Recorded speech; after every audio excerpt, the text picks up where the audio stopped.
ভালোবাসেন তো? দেখি কারা কারা ভালোবাসেন, একটু হাত তুলে দেখান তো দেখি। আল্লাহ আপনি হাতগুলো কবুল করেন, সারা পৃথিবীর ইহুদিদের বিরুদ্ধে কবুল করেন। অচিরেই সময় আসতেছে ইহুদিদের কথা গাছও বলে দিবে যে আমার পিছনে ইহুদি লুকানো, ধর ইহুদিকে মার। আসতেছে সেই দিন, ঠিক না বা ঠিক? সবচেয়ে বেশি করে দোয়া করতে হবে আমাদের ভাই বোনদের জন্য, আল্লাহ তাদেরকে বিজয় দান করুন। আরো জোরে বলি আমিন। প্রতিটি দোয়া একটা ইফেক্ট আছে না নাই? সবচেয়ে বেশি দোয়া করবেন, আর দোয়া হিয়াল ইবাদা, দোয়াটাই সবচেয়ে বড় ইবাদত। আলহামদুলিল্লাহ বলি। এই সরকার বেতন সবচেয়ে বেশি বাড়িয়েছে, ঠিক কিনা? এরপরেও যদি যেগুলো ঘুষ খায় এগুলো মানবতার দুশ্মন, দেশের দুশ্মন, কুত্তার চেয়ে নিকৃষ্ট। কেন খাস ঘুষ? এমন কোনো জায়গা নাই যেখানে ঘুষ চলে না। শিক্ষা প্রতিষ্ঠান সেখানেও ঢুকতে ঘুষ, মাদ্রাসা সেখানেও ঘুষ। কি হয়েছে দেশটা? কোথায় যাবে মানুষ? দরিদ্র মানুষের যাওয়ার কোনো জায়গা নেই, অথচ ব্রেনই সবগুলো দরিদ্রদের ভিতরে। কোথায় যাচ্ছে আপনার এডুকেশন? কি এর পড়াশোনা? এগুলো ইউনিভার্সিটির ছেলেমেয়েরা একসাথে বসে গাঁজা খায়। আমি একটা ইউনিভার্সিটির পাশ দিয়ে যাচ্ছি, গেঞ্জি প্যান্ট ছেলে মেয়ে সব একসাথে পড়া, পরে বসে বসে ছেলে বিড়ি খেয়ে মেয়েকে দিচ্ছে, মেয়ে বিড়ি খেয়ে ছেলেকে দিচ্ছে। আমার পাশে এক ভাই বলছেন, হুজুর এরা গাঁজার আড্ডা করতেছে দেখেন বসে বসে। আপনার মেয়েটা কোথায় গিয়ে কি করছে? যেই পিতা এই খবর না রাখে ওই পিতা দায়ুস, যেই জামাই তার বউর খবর না রাখে ওই জামাই দায়ুস। আর দায়ুসু লা ইয়াজিদু রিহাল জান্নাহ। আপনার কিসের নামাজ, কিসের রোজা? জান্নাতের ঘ্রাণও আপনার নাকে আসবে না। আজকে 15-20 বছর, 12-13 বছরের মেয়েরা টিকটক করছে, ঠিক না বেঠে? কাপ শরীরে কোনো বস্ত্র নাই, বিবস্ত্র, নোংরা। শয়তানও এত নোংরা হতে পারে না। আপনি খবর নেন, আপনার 6 বছর বয়স থেকে আপনি বাচ্চার পিছনে থাকেন। আপনার ছেলেকে আপনি মসজিদে নিয়ে যান, 7 বছর বয়সে নামাজ শিক্ষা দেন। 10 বছর বয়সে যদি মেয়ে ছেলে নামাজ না পড়ে কাঠিন্যতা আরোপ করেন, তার খাওয়া বন্ধ করে দেন। জালেমদের জন্য এটা ক্ষতির বিষয়। কোরআন জালেমদের জন্য কোনো সময় রহমত বয়ে আনে না। জালেমদের দুনিয়াও শেষ, আখিরাতও। আয-যুলমু যুলমাতুন ইয়াউমাল কিয়ামাহ। জুলুম হলো অন্ধকার। যারা পৃথিবীতে জুলুম করবে মৃত্যুর পরে তারা কিচ্ছু দেখবে না, কিয়ামতে দেখবে না, হাসরে দেখবে না, মিজানে দেখবে না, অন্ধভাবে গিয়ে জাহান্নামে পড়তে হবে। কোনো জুলুম করব না। কারো উপর যদি জুলুম করে থাকি তার থেকে মাপ চেয়ে নিব। রাসূল সাল্লাল্লাহু আলাইহি ওয়াসাল্লামের সামনে একজন কালো কৃষ্ণাঙ্গ সাহাবী আসলেন রাদিয়াল্লাহু আনহু। আরেকজন সাহাবী বললেন, হে কালো মায়ের সন্তান। কি বললেন? কে ছিলেন কালো বেশি বলেন তো? বেলাল রাদিয়াল্লাহু আনহু। তিনাকে একজন সাহাবী বললেন, এই কালো মায়ের সন্তান। উনি তো কালোই, কালোকে কালো বললে আর অসুবিধা নেই, কিন্তু তিনি একটু মনে কষ্ট পেয়েছেন। রাসূলুল্লাহ সাল্লাল্লাহু আলাইহি ওয়াসাল্লামকে বললেন, ইয়া রাসূলুল্লাহ, এই সাহাবী আমাকে কালো মায়ের সন্তান বলেছে।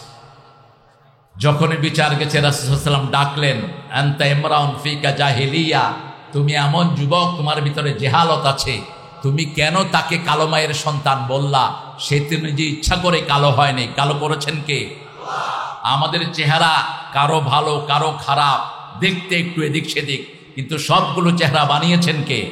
আপনি যদি বলেন যে এর চেহারা বিশ্রী, তাহলে আপনি কাকে সমালোচনা করলেন? আল্লাহর সমালোচনা করলেন। ওই সাহাবী দেখেন বিনয় কত। সাহাবী সেজদায় গিয়েছেন, সেজদায় গিয়ে বলছেন রাসূল সাল্লাল্লাহু আলাইহি ওয়াসাল্লাম বেলালকে বলেন ওনার কালো পা দিয়ে আমার গর্দানে পাড়া দিতে। যতক্ষণ গর্দানে পাড়া দিবে না আমি মাথা উঠাবো না। আমি কেন এই অপরাধটা করেছি? আপনি কিভাবে আপনার ভাইয়ের বদনামি করেন? আপনি কিভাবে আপনার ভাইকে ছোট করেন? প্রত্যেকটি মানুষকে বড় করে দেন। আপনি যদি মুখ দিয়ে কারো উপরে জুলুম করেন, কাউকে আপনি গালি দিয়েছেন, কাউকে আপনি সমালোচনা করেছেন, কারো গীবত করেছেন, তার কাছে মাপ চান, মাফ করে দিবেন কে? যদি তাকে না পান তার জন্য আল্লাহর কাছে মাপ চান। যখনই তাকে পান আপনি তার কাছে মাপ চান। আর যদি না পান তার জন্য মাপ চেয়ে আল্লাহর কাছে আপনি দরখাস্ত করেন। পৃথিবীর যত সুন্দর নিয়ম সব এই কিতাবে আছে না নাই? গত পরশু দেখেছি চাঁদপুরের এক সরকারি কলেজের মেয়ে, চাকরিজীবী, তার আব্বাকে থাপ্পড় মারছে। বৃদ্ধ বাপের দাড়ি টানছে, থাপ্পড় মারছে, লাঠিও দিয়েছে। সিসিটিভিতে, তার ঘরে আবার সিসিটিভি লাগানো আছে। এটা কোনো একজন ওখান থেকে রেকর্ড করে চাঁদপুরের এসপির কাছে পাঠিয়ে দিয়েছেন। এসপির অত্যন্ত প্রশংসা করছি আমি, তিনি অত্যন্ত দক্ষ এসপি। সাথে সাথে তিনি 2 জন পুলিশ পাঠিয়ে ওই মেয়েকে নিয়ে গেছেন থানায়। জিজ্ঞেস করার পরে মেয়ে স্বীকার করলো, ফুটেজ দেখানো হলো, বাস মেয়েকে অ্যারেস্ট করলো। এখন তিনি অ্যাকশনে যাবেন। কিন্তু বাপ এসে বলছে আমার মেয়ে কোনো অপরাধ করেনি, আমার মেয়ে আমাকে ভালোবাসে। দেখেন পিতামাতাকে কেমনে আপনি আড় চোখে দেখেন। মেয়ে মেরেছে, তারপরেও পিতা মেয়ের পক্ষে কথা বলছে। এই পিতামাতার প্রতি সম্মান এই কিতাব শিখিয়েছে।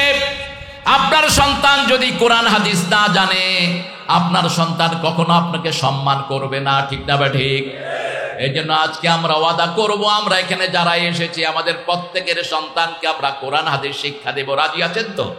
যদি কারা কারা হাত তুলে দেখা দেন, আল্লাহ হাতগুলো কবুল করেন। আরো চিৎকার করে বলেন আমিন। হাতগুলো নামাই। এবার বলেন সবচেয়ে 2 নম্বরের কোন সূরাটি সবচেয়ে দামি কোরআনের? দেখেন কত দল, একজনের রহমান, একজন ইয়াসিন, আর একজন ইখলাস। আরে ওটা তো আয়াত, বলছি সূরা। আহা, ঝর্ণায় ডুবে থেকে কি জানি পাইল না নুড়ি। কি পাইল না? পানি পাইল না নুড়ি। সূরা ইখলাস। সূরা ফাতিহা কোরআনের অর্ধেক, ইখলাস হলো কোরআনের 1/3 আল্লাহর একাত্মবাদ, তাওহীদ। যারা তাওহীদ মানে তাদের সব ঠিক, জান্নাত ঠিক, দুনিয়া ঠিক, আখিরাতেও ঠিক। আল্লাহর পরিচয় ছোট্ট একটা সূরাতে আল্লাহ দিয়েছেন। কেউ যদি বলে what's the definition of your Allah, তোমাদের আল্লাহর সংজ্ঞা কি? বলবেন 4টা জিনিস। কয়টা?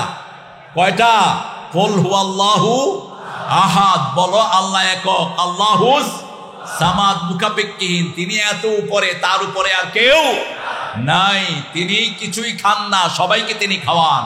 আমাদের সব প্রয়োজন তার কাছে, তিনার কাউকে কোনো প্রয়োজন। লাম ইয়ালিদ ওয়া লাম ইউলাদ, কারো থেকে তিনি জন্ম নেন নাই, কাউকে তিনি জন্ম দেনও নাই। ওয়া লাম ইয়াকুন লাহু কুফুয়ান, আকাশে জমিনে তার সমকক্ষ আর কেউ হতে পারে না।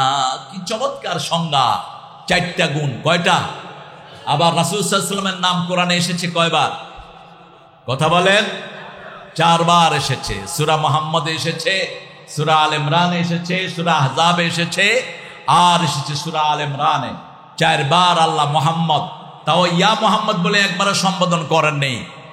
আয়াতের ভিতরে সম্বোধন করেছেন মা কানা মুহাম্মাদুন আবা আহাদিম মির রিজালিকুম ওয়ালাকির রাসূলুল্লাহি ওয়া খাতামান নাবিয়্যিন ওয়া কানা আল্লাহু বিকুল্লি শাইইন আলিমা।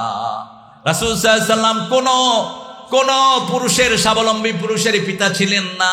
রিজাল বললেন, সিবিয়ান বললেন না। রাসূলের 3টা ছোট্ট বাচ্চা হয়েছে, শিশুকালেই দুনিয়া থেকে আল্লাহ বিদায় করে দিয়েছে।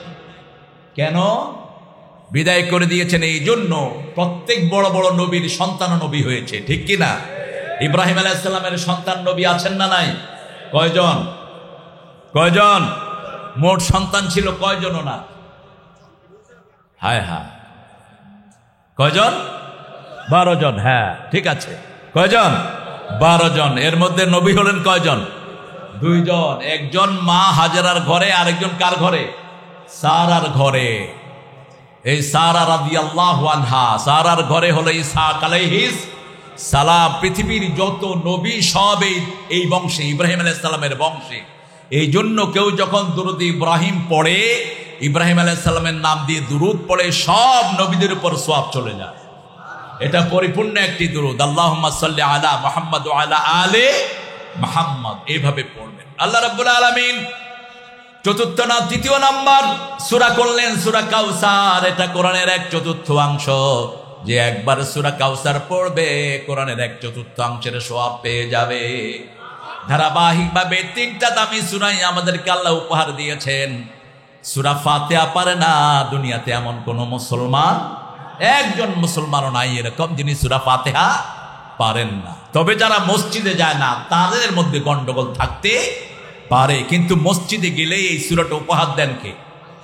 আপনি যে কোনো মুসল্লিকে জিজ্ঞেস করেন মসজিদে গিয়েছে, এই সূরা পারে কিনা, পড়তে পারবে কিনা? পারবে। সূরা ইখলাস পারবে কিনা? পারবে। সূরা কাউসার পারবে কিনা? একবার পড়লে মুখস্থ হয়ে যায়। একটা সূরা আল্লাহ রাব্বুল আলামিন দিলেন, সূরাটার নাম হলো সূরা নামল। কি নাম? নামল অর্থ কি বলেন? নমল মানে পিঁপড়া। নূহ আলাইহিস সালামের নৌকায় সর্বপ্রথম যে প্রাণী উঠেছিল ওটার নাম কি? কি নাম? পিঁপড়া।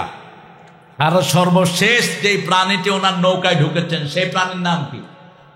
গাধা। কি নাম? গাধা। দিনের মাহফিলে বলেছিলাম, মনে নাই আপনাদের? মনে থাকে না?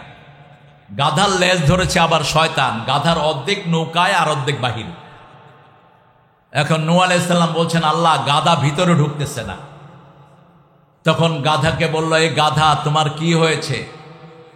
গাধার কথা, গাধা শিকায়ত করলো, কে জানে পিছের থেকে আমাকে টেনে ধরছে। তো নূহ আলাইহিস সালাম জিজ্ঞেস করলেন, তুমি কে গো? বলছে, আমি মিস্টার ইবলিস। মিস্টার ইবলিস। এখানে অবশ্যই ইবলিস আসে নেই। কি বলেন? মানুষ আছে যেখানে, ইবলিস আছে সেখানে। রাসূল সাল্লাল্লাহু আলাইহি ওয়াসাল্লামের নামাজে গন্ডগোল পাকিয়ে দিয়েছেন একবার ইবলিস। জিন রাসূল নামাজে দাঁড়িয়েছেন, সূরায় প্যাঁচ লাগিয়ে দিয়েছে। রাসূল গলা ধরে নামাজ শেষ করলেন। শেষ করে বললেন, আমার ভাই সুলাইমান আলাইহিস সালাম যদি দোয়া না করতো আমি তোরে মেরেই ফেলতাম। সুলাইমান আলাইহিস সালামের বরকতে আমি তোকে ছেড়ে দিলাম। এই জন্য 5 ওয়াক্ত নামাজেই রাসূল পড়তেন, আউযু বিল্লাহি মিনাশ শাইতানির রাজিম, বিসমিল্লাহির রহমানির রহিম। সব নবীরা দুশমন থেকে বাঁচার জন্য আশ্রয় চাইতেন কার কাছে? আল্লাহর চেয়ে বড় আশ্রয় আমাদের আর কেউ নাই। সূরা নমলের ভিতরে আল্লাহ রাব্বুল আলামিন সূরা বাকারার মতো কিছু আয়াত দিলেন। সূরা বাকারায় যেরকম ভাবে নামাজের কথা এসেছে, রোজার কথা এসেছে, যাকাতের কথা এসেছে, হজের কথা এসেছে, শুরুতে আল্লাহ রাব্বুল আলামিন বলছেন কারা হেদায়েত পাবে। আবার সূরা বাকারাও শুরু হয়েছে হেদায়েত দিয়ে, যালিকাল কিতাবু লা রাইবা ফীহি হুদাল লিল মুত্তাকিন। কারা হেদায়েত পাবে? আপনারা হেদায়েত চান তো? দোয়া সারা জীবনের নামাজের একটি সারাংশ, ইহদিনাস সিরাতাল।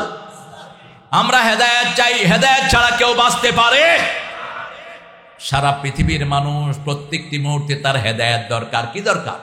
হেদায়েতের আরবি হলো হেদায়াত, আর ইংরেজি হলো গাইডেন্স, আর বাংলা কি? সরল পথ। কি পথ? সরল পথ, সিধা রাস্তা। আল্লাহ বলছেন আমি কাকে হেদায়েত দিই জানো? সূরা আল ইমরানের 201 নম্বর আয়াত আল্লাহ বলছেন, আমাইয়াতাসিম বিল্লাহি ফাকাদ হুদিয়া ইলা সিরাতিম মুস্তাকিম। কেউ যদি আমি আল্লাহকে মজবুত করে ধরে, আমি আল্লাহ তাকে হেদায়েতের রাস্তা দেখিয়ে দেই। আমরা বললাম এই সিরাতুল মুস্তাকিম কাকে বলে? আল্লাহ সূরা ইয়াসিনের ভিতরে বললেন মুহাম্মদ সাল্লাল্লাহু আলাইহি ওয়াসাল্লামের আরেক নাম হলো সিরাতাল মুস্তাকিম। ইয়াসিন পড়েন, ইয়াসিন ওয়াল কুরআনিল হাকিম ইন্নাকা লামিনাল মুরসালিন আলা সিরাতিম মুস্তাকিম। তোমার তো অনেক কষ্ট হয়ে যাচ্ছে না। এটা রাসূল করতেন না। এটা হিন্দু, তারপরে আমাদের খ্রিস্টান, এই জাতীয় কিছু জমিদাররা, কিছু মুসলমান জমিদারও আরেকজনকে খাটায়, নিজে উপকার নেয়। এই ছেলেটার বাতাস খাওয়ার দরকার আছে না নাই? তো ও যে আমাকে বাতাস করে ঘামাচ্ছে, ওরে বাতাস করবে? হ্যাঁ, মক্কা শরীফে বোধহয় গরম কম ছিল নাকি? মদিনাতে কোন হাদিসে আমি পাইনি রাসূল বলেছেন সাহাবায়ে কেরাম বাতাস করতেছে। এটা করবেন না। খেদমত করবেন, খেদমত নিবেন না। রাসূল খেদমত করতে পছন্দ করতেন, খেদমত নিতেন না। কখনো কাউকে অর্ডারও করতেন। আনাস রাদিয়াল্লাহু বলছেন আমাকে একবার ডাকলেন, আমি রাসূলের কাছে গেলাম, তিনি একটা কাজের কথা বলেন, আমি ভুলে গেলাম। আমি মাঠে এসে খেলা শুরু করলাম। রাসূল সাল্লাল্লাহু আলাইহি ওয়াসাল্লাম কিছুক্ষণ অপেক্ষা করে মাঠের পাশে এসে দাঁড়ালেন, এক কোনায় দাঁড়ালেন। আমরা হলে তো চিৎকার করে ডাকতাম, ওই আলাচ্ছা মেজাজ খারাপ হলে নাম বিগড়ায় না? আপনারা ভালো মানুষ, উত্তরবঙ্গের লোকেরা খুবই সুন্দর মার্জিত, আপনারা করেন না, আমাদের ওদিকে নাম বিগড়ায়। এই মালিক, এই মালিক ক্যা, কিচ্ছু বললেন না, মাঠের কোনায় দাঁড়ানো। আনাস রাদিয়াল্লাহু আনহু রাসূলের দিকে তাকাতেই মনে পড়ল কথাটি, আস্তে করে এসে পেটের কাছে দাঁড়ালেন। রাসূল তার মুখের দিকে তাকিয়ে মুস্কি হেসে দিলেন, মাথায় হাত বুলিয়ে বললেন, আনাস, তোমাকে যেই কাজের কথা বলেছিলাম আমি সেটা নিজেই করে ফেলেছি, তুমি তোমার খেলা শেষ করে নাও। কি সুন্দর ব্যবহার! আর আমাদের স্কুলগুলোতে বাচ্চাদেরকে বেধড়ক পিটায় আছে না নাই? মাদ্রাসার হুজুরটা তো আর বললাম না, মাদ্রাসার হুজুরটা পিটায় না, কি বলেন? কথা কয় না?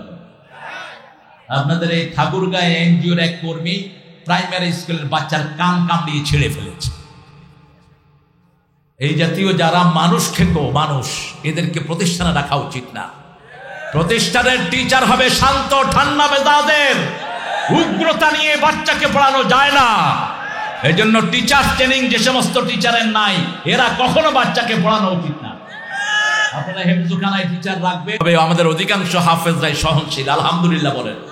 দুই একজন পড়ে মাশাআল্লাহ, বাচ্চাকে এমন পিটায় নিজের লুঙ্গিও থাকে, খুশি হয়েছে। লুঙ্গি খুললেও তো লম্বা পাঞ্জাবি আছে, আপনাদের তো সাথে এত ছোট, লুঙ্গি খুললে জীবন শেষ। পাঞ্জাবি লম্বা পরবেন, সব সাহাবীরা লম্বা পড়তেন, নবীরা সব কি পড়তেন? লম্বা পড়তেন।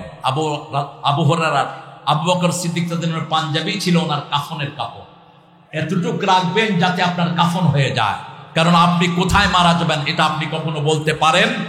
মাযা তাদরি নাফসুন বিআইয়ি আরদিন তামুত, সূরা লোকমানের শেষ আয়াত। আল্লাহ বলছেন 5টা বিষয়ের জ্ঞান কোন মানুষকে আমি দেইনি।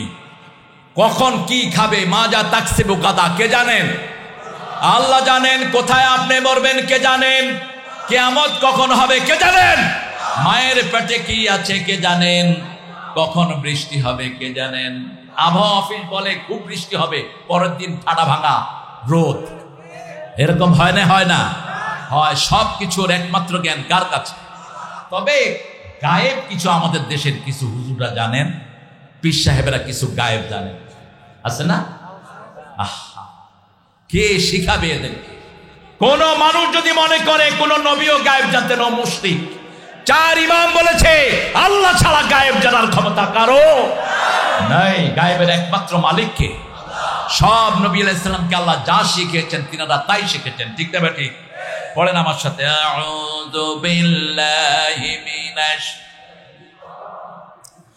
বিসমিল্লাহির রহমানির রহিম।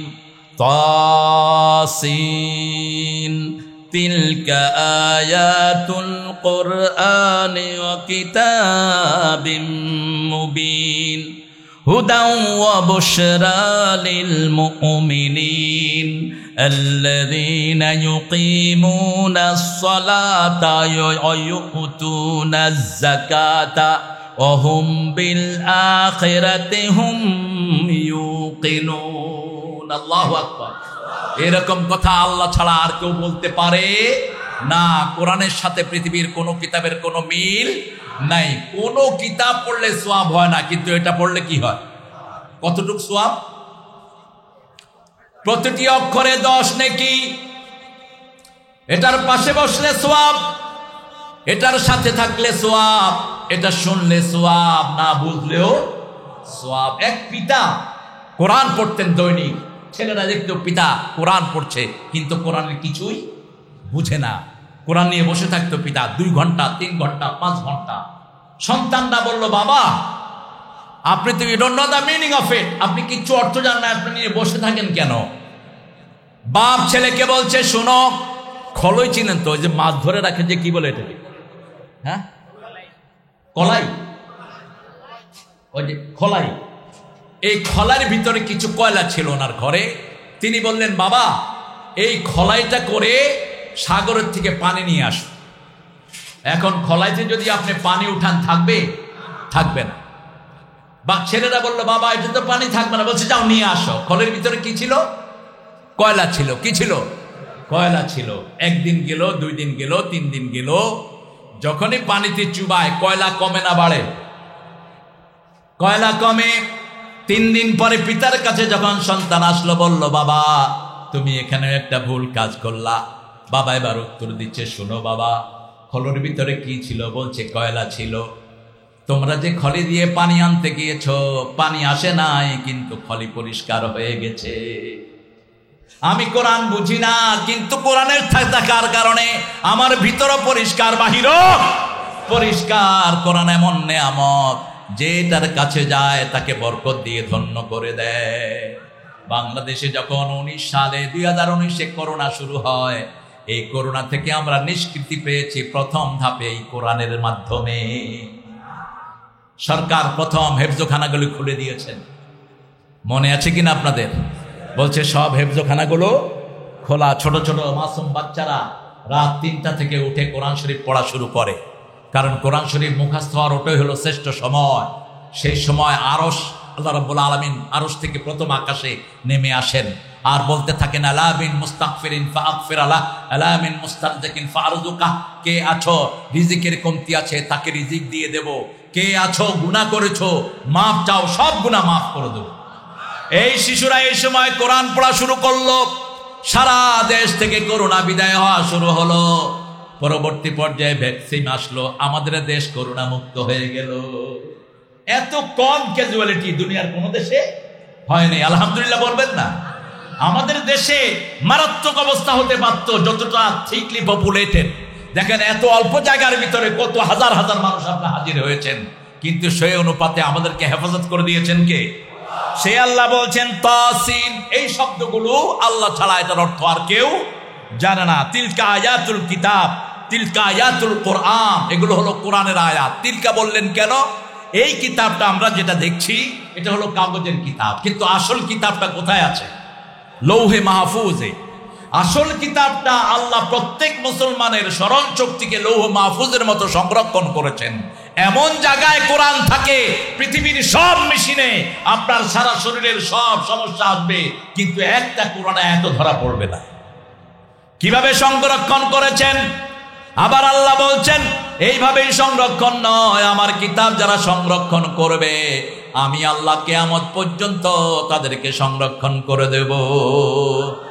ইন্না নাহনু নাযালনা যিকরা ওয়া ইন্না লাহু লাহাফিজুন। আমি জিকির নাজিল করেছি, এই জিকির তোমরা পড়বা, ব্যবসায় পড়বা, বাণিজ্যে পড়বা, ঘরে পড়বা, বাহিরে পড়বা। যখনই তোমাদের কিছুর দরকার তখনই এই কোরআন পড়বা। তাহলে এই কোরআন তোমাদেরকে হেফাজত করে দিবেন। হেফাজতের দায়িত্ব নিয়েছেন কে? আল্লাহ। এটার দুটি পরিচয় দিচ্ছেন, কিতাবুম মুবিন। এটা হলো কিতাব। কিতাব মানে কি? কিতাব মানে কি বলেন তো? বই। কিতাব মানে বই। আমরা যেখানে যা কিছু করি সব কিতাব। যেমন সিনেমা হলে ছেলেরা যে সিনেমা দেখতো আগে, এখন আপনারা দেখেন না। এখন তো হাতে হাতেই সিনেমা আছে, আল্লাহর রহমত। হাতে হাতে আছে না? নাউজুবিল্লাহ করলেন কেন? মোবাইলের ভিতরে কি আছে? ফেসবুক দেখে যারা ঘুমান, অধিকাংশ ইমান হারা হয়ে ঘুমানোর সম্ভাবনা। কারণ ফেসবুকে অল্প জিনিস ছাড়া অধিকাংশ খারাপ জিনিস, ঠিক কিনা? টিকটকের ভিতরে এত নষ্ট জিনিস যেগুলো দেখলে শয়তানেরও মাথা খারাপ হয়ে যায়, যে আমি তো এত বড় শয়তান হতে পারিনি, এগুলো যত বড় জঘন্য শয়তান হয়েছে। ফেসবুক আপনারা মোবাইল হাতের ভিতরে রাখছেন, এটাও একটা বই।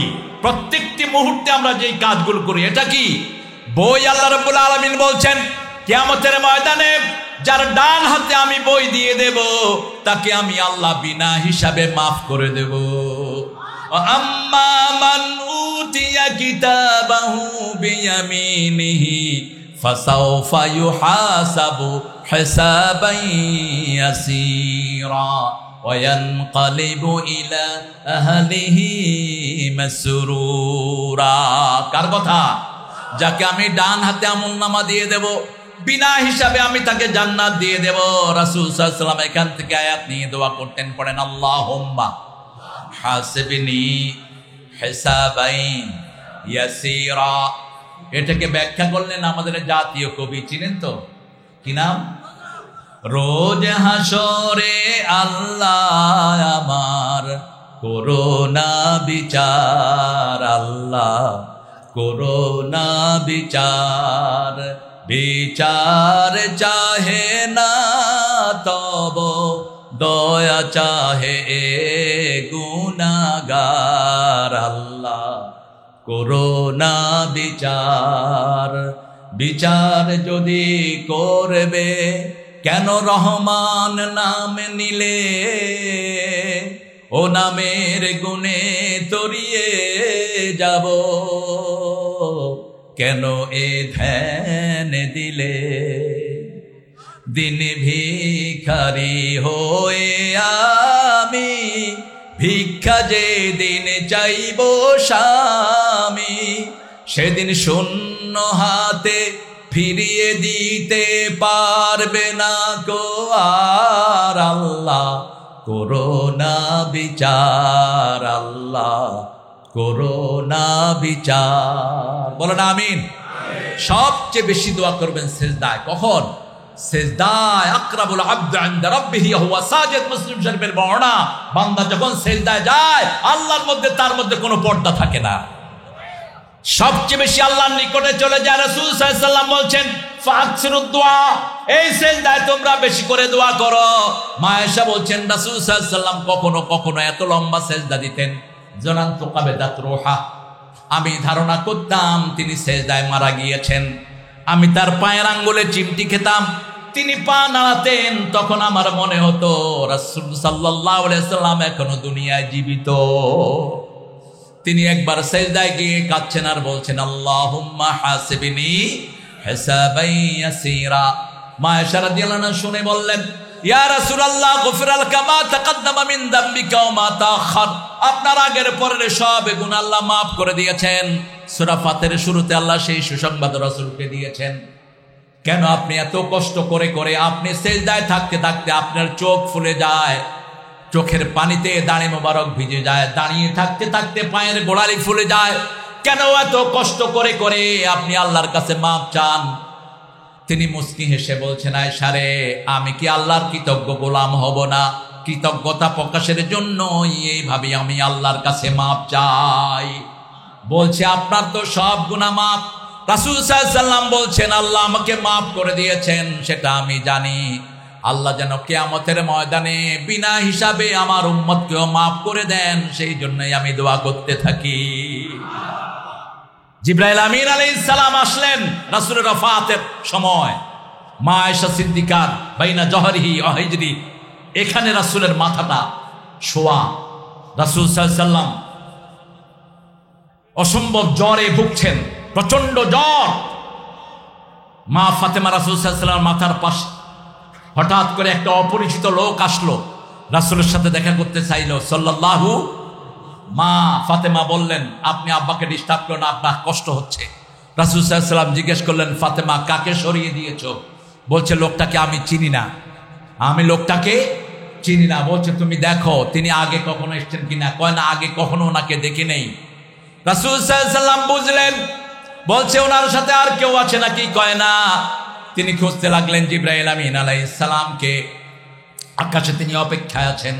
তিনি জবাব দিয়েছেন ইয়া রাসূলুল্লাহ আপনার শিয়র গিয়েছে মালাকাল মউত। জিবরাইল আমিন আসলেন, এসে বললেন আকাশের সব ফেরেশতারা আকাশের দরজাগুলো খুলে আপনার রূহকে ইস্তেকবাল করার জন্য অপেক্ষা করেছে। স্বয়ং আল্লাহ রাব্বুল আলামিন আপনার অপেক্ষায় আছেন। রাসূল সাল্লাল্লাহু আলাইহি ওয়াসাল্লাম ওনার জন্য বলা হলো জান্নাতের সবগুলো দুয়ার আপনার জন্য খুলে দেওয়া হয়েছে। চলে যাবেন কেন? হ্যাঁ এই দেখি মাদ্রাসার ইয়া কই, দেখি চেয়ারম্যান কি দিবে ঘোষণা নেন।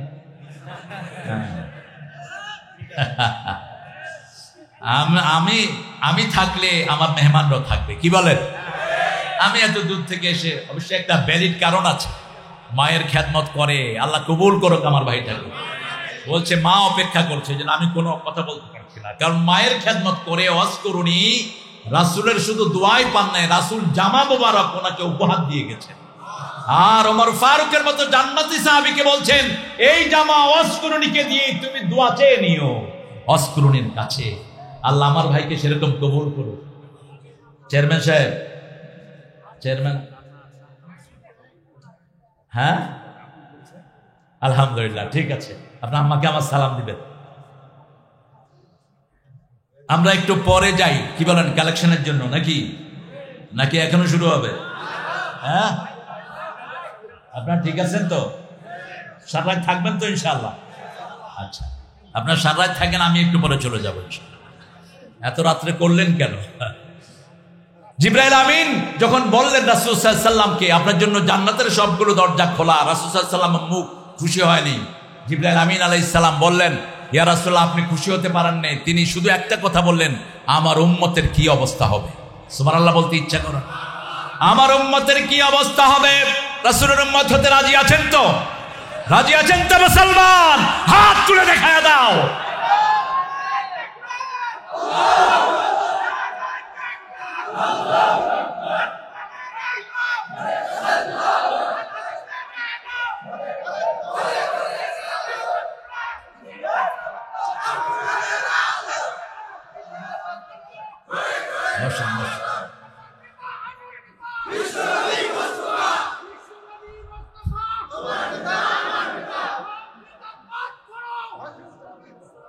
বিশ্বনবীর পথ ধরো। আলহামদুলিল্লাহ, দেখেন আমাদের দেশ এত সুন্দর একটা দেশ, এই দেশেও রাসূলের বিরুদ্ধে কথা বলে এরকম বেয়াদব আছে না নাই? ও যে যেটা কথা বলছে ইদানিং কালে, ও যেন বাংলাদেশে ঢুকতে না পারে। তুমি মনে রাখো, বাংলাদেশে তসলিমা নাসরিন জীবনেও ঢুকতে পারবে না। দাউদ হায়দারের মতো বেয়াদবের জায়গা বাংলাদেশে হয় নাই। রাসূলের বিরুদ্ধে যারাই কথা বলবে, বাংলাদেশের মাটি তাদের জন্য হারাম করে দেওয়া হবে। আমরা রাসূলের উম্মত হয়ে বাঁচতে রাজি আছি তো? 5 ওয়াক্ত নামাজ পড়তে রাজি আছেন তো? পিতা মাতার সম্মান করতে রাজি আছেন তো? প্রতিবেশীর হক দিতে রাজি আছেন তো? সব ভালো যেখানে আমার নবী পৃথিবীর যতগুলো মেনার তিনি শিখিয়েছেন। সুবহানাল্লাহ বলি। তিনি মলিন মুখ বলছে আমার উম্মতের অবস্থা কি। জিবরাইল আমিন আলাইহিস সালাম বললেন, আল্লাহ রাব্বুল আলামিন ওয়াদা দিয়েছেন আপনার উম্মতদেরকে সবার আগে জান্নাত দিয়ে দিবে। আপনার কোন উম্মতকে জান্নাত ছাড়া আল্লাহ রাখবেন? রাসূলের উম্মত হতে হবে। রাসূলের উম্মত যারা হবে তাদের কথা আল্লাহ সূরা ফাতিরের শেষ আয়াতে বলছেন, যারা রাসূলের সাথে থাকতে চায় 3টা কাজ করবে। কয়টা?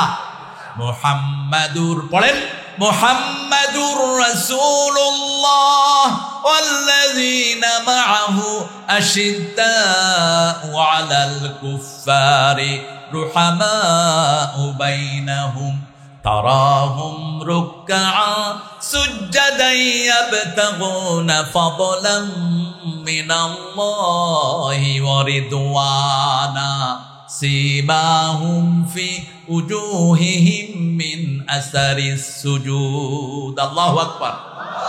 আপনাদের ঘুম আসতেছে না? একটু জোরে বলেন আল্লাহু আকবার। আল্লাহু আকবার। এটার চেয়ে বড় অস্ত্র আমাদের একটাও, তোমরা জানবা না আমরা আল্লাহু আকবার বলে ময়দানে নামবো, ঠিক কি না? অস্ত্র চালানোর সময় পাবা না, তার আগে হাত অবশ হয়ে যাবে।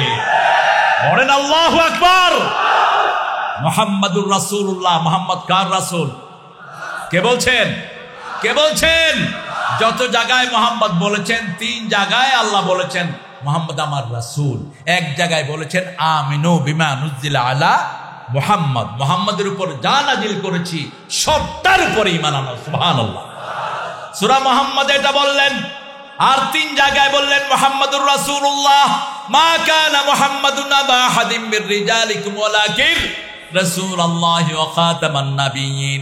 আবার বলেছেন সূরা আল ইমরানে, ওমা মুহাম্মদ ইল্লা রাসূল কাদ খালাত মিন ক্বাবলিহি রাসূল। মুহাম্মদ ছিলেন রাসূলদের অন্তর্ভুক্ত। কেন রাসূলকে বারবার রাসূল বলে সার্টিফিকেট দিচ্ছেন? কারণ ইহুদিরা বলল মুহাম্মদ সাল্লাল্লাহু আলাইহি ওয়াসাল্লাম রাসূল ছিলেন না। নাউজুবিল্লাহ বলেন। ইহুদিরা প্রচার করছে, ইহুদিদের ভাঙন শুরু হয়েছে, মুসলমান ইসরায়েলিতে ঢুকে পড়েছে। যে কোনো সময় এই ইসরায়েল মুসলমানদের হাতে আসবে। রাসূলের ভবিষ্যৎবাণী, কিচ্ছু করতে পারবা না। সারা পৃথিবীর সবচেয়ে সুরক্ষিত দেশ তোমরা বানিয়েছো, কিন্তু মুসলমানদেরকে সুরক্ষা করেন আল্লাহ। যখন তারা ওই যে গ্রেনেড হামলা করলো, দেখতেই পারলো না তাদের এই সুরক্ষা, কোন রাডারে ধরা পড়লো না। 20 মিনিটে মুসলমান 7,000 ক্ষেপণাস্ত্র ফেলেছে ইসরায়েলের ভিতরে। ক্যাজুয়ালিটির সংখ্যা মাত্র 600। কিন্তু ইহুদিরা স্বীকার করে না, ইহুদিরা মিথ্যুক। যে যার হুকুমে মুসলমানদের উপর আক্রমণ হতো, মুসলমানরা ভিতরে ঢুকে ওই জানোয়ারটাকে ধরে গাজায় নিয়ে আসছে। দেখলাম তার হাতে বিভিন্ন রকমের অস্ত্র দিয়ে তাকে শাসানো হচ্ছে, তাকে শায়েস্তা করা হচ্ছে। মুসলমান যখনই আল্লাহর উপরে তাওয়াক্কুল করে বের হয়, মুসলমানদের রাস্তা সুগম করে দেন কে? আরো জোরে বলেন। গতকালকে উচ্চ আওয়াজে বাইতুল মুকাদ্দাসে মুসলমান আযান দিয়েছে, আলহামদুলিল্লাহ। অচিরে এই মুসলমানদের সুদিন আসছে। আফগানিস্তান টাকা পয়সার দিক থেকে অগ্রসর হয়ে গেছে, যুদ্ধ বিধ্বস্ত দেশ। আগে 120 আফগানি হলে $1 পাওয়া যেত। অল্প দিনের ইসলামী আইনের ভিতরে এখন 76 আফগানি টাকা দিলেই ডলার পাওয়া যায়। পৃথিবীর সব টাকাদের মধ্যে আফগানিস্তান এখন 3 নম্বরে চলে এসেছে। এত তাড়াতাড়ি তাদের ডেভেলপমেন্ট হয়েছে। তাদেরকে জিজ্ঞেস করা হলো, how did you develop your economy? তোমরা তোমাদের এই অর্থনীতিকে কিভাবে ডেভেলপ করলা?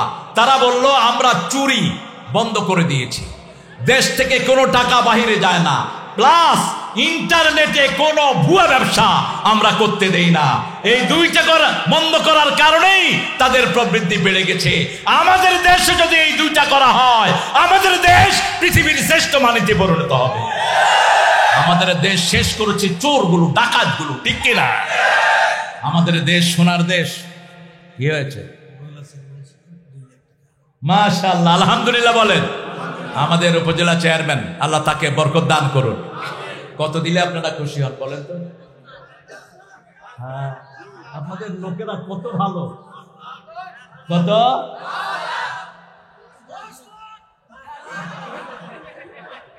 আরে একজন কাছে 50,000। আলহামদুলিল্লাহ বলেন। 2 লাখ দিয়েছে, 10,000 নগদ। আর একটা ঘর উঠতেছে। আমাকে এই যে আমাদের প্রিয় ভাই যিনি দেখেন, আমাদের আজকের আমরা ভিআইপি জিনারকে পেয়েছি, উনি আসলেই ভিআইপি, আল্লাহ কবুল করুন। ভিআইপি মানে বুঝেন তো আপনারা? Very very important person. আল্লাহ যেন ওনাকে জান্নাতের ভিআইপি বানিয়ে দেন। তিনি ইনশাআল্লাহ এই ঘরের যা অপূর্ণাঙ্গতা আছে পরিপূর্ণ করে দিবেন। হয়তো 5-6 লাখ লাগতে পারে, এরকম একটা লামসাম হবে ইনশাআল্লাহ, তিনি দিয়ে দিবেন। আর বাকিটা আপনারা দিবেন। আপনারা যত ভাই বোনেরা এসেছেন 10 টাকা করে দিলেও এই মাদ্রাসার আগামী 5 বছরে খাওয়া হয়ে যাবে। দিবেন তো? কত? আচ্ছা, একটা বিড়ি কত? বিড়ি ওই যে যেটার পিছনে কি জানি লাগানো থাকে, ফিল্টার। এই ফিল্টার বিড়ি খায় রিকশাওয়ালা ভাই। হ্যাঁ না, কিরে? কয় স্যার কষ্ট তো করি, একটু ফিল্টার না খেলে মন ভরে না। আরে তুই ফিল্টারের বাদ দিয়া তুই একটা কলা খেতে পারস না? তুই রিক্সা চালায় যদি একটা কলা খাতি, তুই আঙ্গুল দিয়ে ঠেলা দিলে পুলিশ উড়ে যেত। কারণ রিক্সাওয়ালাদের মতো ভারো শরীর দুনিয়ার কোনো ব্যায়াম বীরেরও নেই। এই যে সারাদিন এই যে এরকম করে রিক্সা চালায়, এদের শক্তি সবচেয়ে বেশি হয়। কিন্তু 2 ঘন্টা রিক্সা চালায়া 15 মিনিট বাস হাড্ডির ক্যালসিয়াম শুকায়া এরপরে বুড়া বয়সে শরীরে এরকম করে। কলা খাও, সস্তা না মাঙ্গা। জান্নাতের প্রথম খাওয়া কি বলেন তো? না, প্রথম খাওয়া বড়ই। প্রথম কি? বড়ই। কোন সূরায় আছে? সূরা ওয়াকিয়া, ফি সিদরিম মাখদুদ ওয়া তালহিম মামদুদ। কান্দি কান্দি বড়ই খাবেন। কেন বড়ই খাবেন? বড়ের ভিতরে রোগ প্রতিরোধ ক্ষমতা সবচেয়ে বেশি, বড়ই ফুলের দাম সবচেয়ে বেশি, বড়ই মধুর দাম সবচেয়ে বেশি। সিডার বলা হয়, সিদরাতুল মুনতাহা। আবার এই বড়ই গাছের মতো একটা গাছই আল্লাহর আরশের নিচে আছে, 7 আসমানের উপরে। সেই গাছের পাতার ভিতরে প্রত্যেকটা মানুষের নাম লেখা আছে। তার যখন হায়াত শেষ হয়ে যায়, 40 দিন আগে ওই গাছ থেকে পাতাটা ছিঁড়ে তার রিজিকের উপর পড়ে যায়। বাস জিবরাইল আমিন আলাইহিস সালাম, ওই যে ফেরেশতা যিনি মালাকুল মউত, ওনাকে আজরাইল হিসেবে আমরা চিনি, হাদিসের নাম এটা না। এই মালাকাল মউত তখন টের পায় যে ইনার হায়াত শেষ হয়ে আসছে। কিন্তু কখন জান কবজ করবে এটা একমাত্র কে জানেন? কে জানেন? এক মুহূর্ত আগেও এই মালাকাল মউতের জানার কোনো ক্ষমতা সব আল্লাহর কাছে রেখেছেন।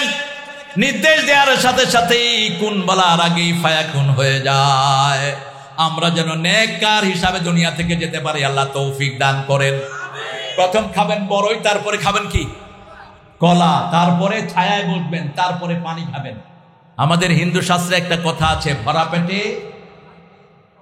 পেটে আর খালি পেটে মিথ্যা কথা। এটা কোরআন বিরোধী কথা। কোরআন বলছে খালি পেটে ফল, ভরা পেটে আগে ফল খাবেন, গোস্তের আগে ফল, আগে কি ফল। ফাকিহাতিম মিম্মা ইয়াতাখায়্যারুন ওয়া লাহমি তায়রিম মিম্মা ইয়াশতাহুন ওয়া হুরুন আইন কামসানিল লুলুইল মাকনুন জাযাআম বিমা কানু ইয়ামালুন। তোমরা আগে ইচ্ছামতো ফল খাও, তারপরে গোস্ত খাও, তারপরে আমি আল্লাহ তোমাদের জন্য হুরের ব্যবস্থা করে দিয়েছি। হুরের বর্ণনা যদি জানেন, দুনিয়ার নারীদেরকে পেতনিও মনে হবে না। হুর এত রূপ আল্লাহ তাদেরকে দিয়েছেন। হুরের হাতে যে রুমাল, এই রুমাল যদি দুনিয়াতে একবার নেড়ে দেয়, রাসূল সাল্লাল্লাহু আলাইহি ওয়াসাল্লাম বলছেন সারা দুনিয়ায় আর কোনোদিন কোনো দুর্গন্ধ হবে না, সুঘ্রাণে সব ভর্তি হয়ে যাবে। হুরদের নখে যেই সৌন্দর্য, নখটা যদি পৃথিবীর কোনো কর্নারে এরকম দিয়ে রাখে, সারা পৃথিবী আর কখনো অন্ধকার হবে না, এত নূর আল্লাহ তাদেরকে দান করেছেন। এক একজন মুসলমানের জন্য কয়জন হুর? কয়জন? 70। হ্যাঁ 70। কেন? জান্নাতের সব হিসাব একে 70, একে দুনিয়ার হিসাব হলো একে 10। মানজা আবিল হাসানা ফালাহু আশারু আমসালিহা, যে একটা ভালো কাজ করবে 10টা নেকি আল্লাহ তাকে দান করবেন। কিন্তু জান্নাতের হলো একে 70, একে কি 70। সে আল্লাহ রাব্বুল আলামিন বলছেন, এই কিতাবকে আমি তোমাদের জন্য প্রকাশ্য বানিয়েছি, প্রথম বানিয়েছি হুদা হেদায়াত ও বুশরা লিল মুমিনিন। মুমিনদের জন্য এটা সুসংবাদ। সুসংবাদ হবে তখন যখন তারা নামাজ কায়েম করবে। আল্লাযীনা ইউকিমুনাস সালাতা ওয়া ইউতুনাজ যাকাতা ওয়া হুম বিল আখিরাতি হুম ইউকিনুন। আল্লাহু আকবার। কি সুন্দর কথা! একই কথা বললেন সূরা বাকারার শুরুতে, আল্লাযীনা ইউমিনুনা বিল গায়বি ওয়া ইউকিমুনাস সালাতা ওয়া মিম্মা রাযাকনাহুম ইউনফিকুন ওয়াল্লাযীনা ইউমিনুনা বিমা উনজিলা ইলাইকা ওয়া মা উনজিলা মিন ক্বাবলিক ওয়া বিল আখিরাতি হুম ইউকিনুন। আল্লাহু আকবার। আখিরাতের প্রতি ইয়াকিন রাখবেন। ইয়াকিন কাকে বলে? আইনুল ইয়াকিন, ইলমুল ইয়াকিন, হাক্কুল ইয়াকিন। তিনটা ধাপ আছে ইয়াকিনের। সূরা তাকাসুরের ভিতরে আল্লাহ দুটির কথা বলেছেন। সুম্মা লাতারাউন্নাহা আইনাল, সুম্মা লাতুসআলুন্না ইয়াওমাইযিন আনিন নাঈম। সব নিয়ামত সম্পর্কে প্রশ্ন করবেন কে? যেমন আমাদের দেশে পানি, আপনাদের এখানের পানিগুলো যে কি সুন্দর পানি। আমি ওনার ওই যে ইটের ভাটাতে, কিসের ভাটা, যত মাদ্রাসায় ইট লাগবে সব এখান থেকে নিবে, অভাব হবে না। দানে কখনো কমে না, দানে কি হয়? বাড়ে। আল্লাহ বলছেন কামাসালে হাব্বাতিন আম্বাতাস সাবআ সানাবিল, সূরা বাকারা। দানটা হলো এরকম, যেমন ধানের একটা গাছ রুকলে 7টা ডালা বের হয়, প্রত্যেকটা ডালাতে 100টা করে দানা হয়। তাহলে 7 দানা থেকে 1 দানা থেকে কয়শো দানা হলো? 700 দানা হলো। ঠিক যে 1 টাকা আল্লাহ রাস্তায় দিবে, একটা ইট দিবে, আমি দুনিয়াতে কমসে কম 7টা ইট তাকে বাড়িয়ে দেব। এটা শুধু দুনিয়ায় না, আখিরাতেও দেব। আখিরাতে ইটের দরকার নাই, সেখানে ইটের পরিবর্তে আল্লাহ জান্নাত দান করে দিবে। এই জন্য মৃত্যুর আগে প্রত্যেক মানুষ আফসোস করবে, লাউলা আখারতানি ইলা আজালিন কারিব ফাআসাদদাকা ওয়া কুম মিনাস সালিহিন, সূরা মুনাফিক 10 নম্বর। আল্লাহ রাব্বুল আলামিন বলছেন প্রত্যেক মানুষ নবী আলাইহিস সালাম ছাড়া মৃত্যুর সময় আফসোস করবে, আহারে যদি আমি সদকা দিয়ে ভালো মানুষ হতে আসতে পারতাম। ফাআসাদদাকা ওয়া কুম মিনাস সালিহিন, এ আল্লাহ একটু সময় যদি দিতেন, আমি আরো বেশি সদকা করে ভালো মানুষ হয়ে আসতাম। আমাকে একটু সময় যদি দিতেন। এই আফসোস সবাই করবে। সেজন্য এখন এই আফসোসটা মিটিয়ে নেন। যত মাদ্রাসা বাড়বে তত বেয়াদব কমবে, যত মাদ্রাসা বাড়বে মানুষ ভদ্র হবে, মাদ্রাসা বাড়বে সব ঘরে ঘরে কোরআন আলো পৌঁছে যাবে। ঠিক কি না? কথা বলেন না কেন? এই যে মেয়েটা সরকারি কলেজের মেয়ে, বাপকে থাপড়াচ্ছে, বাপকে মারছে। আরেকদিন দেখলাম মা একটু বিছনা নষ্ট করেছে, 2-3 ছেলে নিয়ে মাকে নদীতে ফেলে দিয়েছে। কিসের শিক্ষা? কোন শিক্ষা এখন স্কুল কলেজে পিতামাতার আদবের জন্য দেওয়া হয় না, ঠিক না ঠিক? কথা বলেন না কেন? ক্লাস 5 এর ছেলেরা এখন বিড়ি খাচ্ছে, ক্লাস 6 এর পোলাপান বিড়ি খাচ্ছে, রাস্তায় হেঁটে হেঁটে আজে বাজে কাজ করছে। শাসন করার কোন সিস্টেম। গত পরশুদিন এক ছেলে নকল করতেছে পরীক্ষার হলে বসে, টিচার তার 5 মিনিটের জন্য খাতা নিয়ে এসেছেন, ছেলে উঠে এসে টিচারে 2 চোয়াল মেরেছে। এখনো সাবধান হন, এ সমস্ত ছেলেকে স্থায়ীভাবে জেলখানায় ঢুকিয়ে দাও।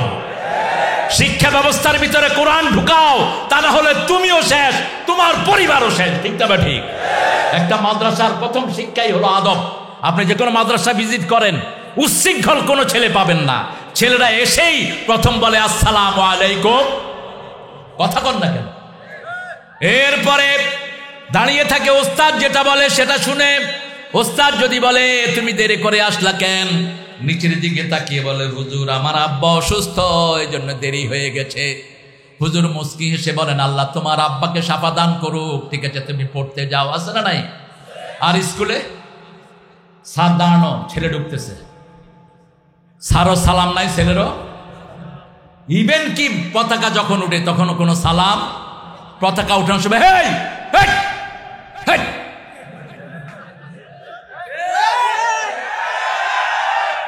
এখন আমি অনেক দিন আগে আমার গাড়িওয়ালাকে নিয়ে, আমার গাড়িকে নিয়ে গেছি একটা স্কুলের, ওই যে অ্যাসেম্বলি চলতেছে। তো আমি গাড়ি থেকে নেমে গেছি, ড্রাইভার দেখেছি ঝিমাচ্ছে, যখন হেই করে উঠছে লাভ দিয়ে উঠছে। তাহলে কিরে তুই লাভ দিলি কেন? কয় স্যার এরা হেই করে উঠছে।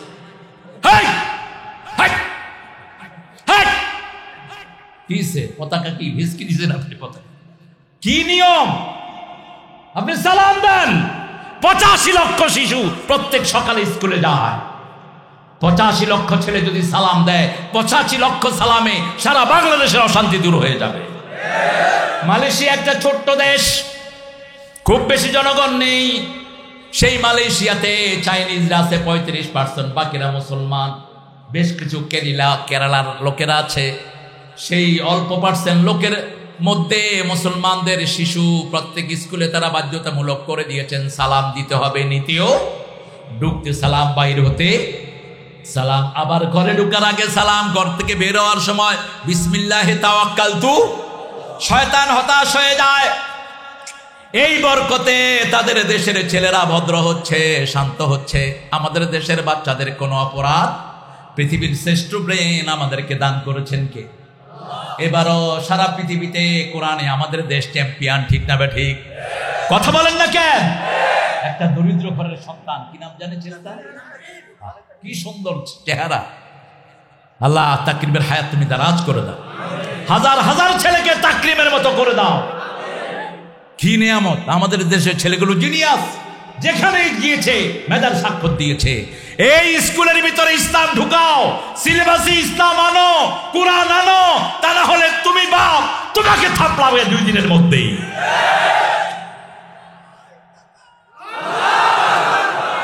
ঐশীর নাম শুনছেন না? কি করছে?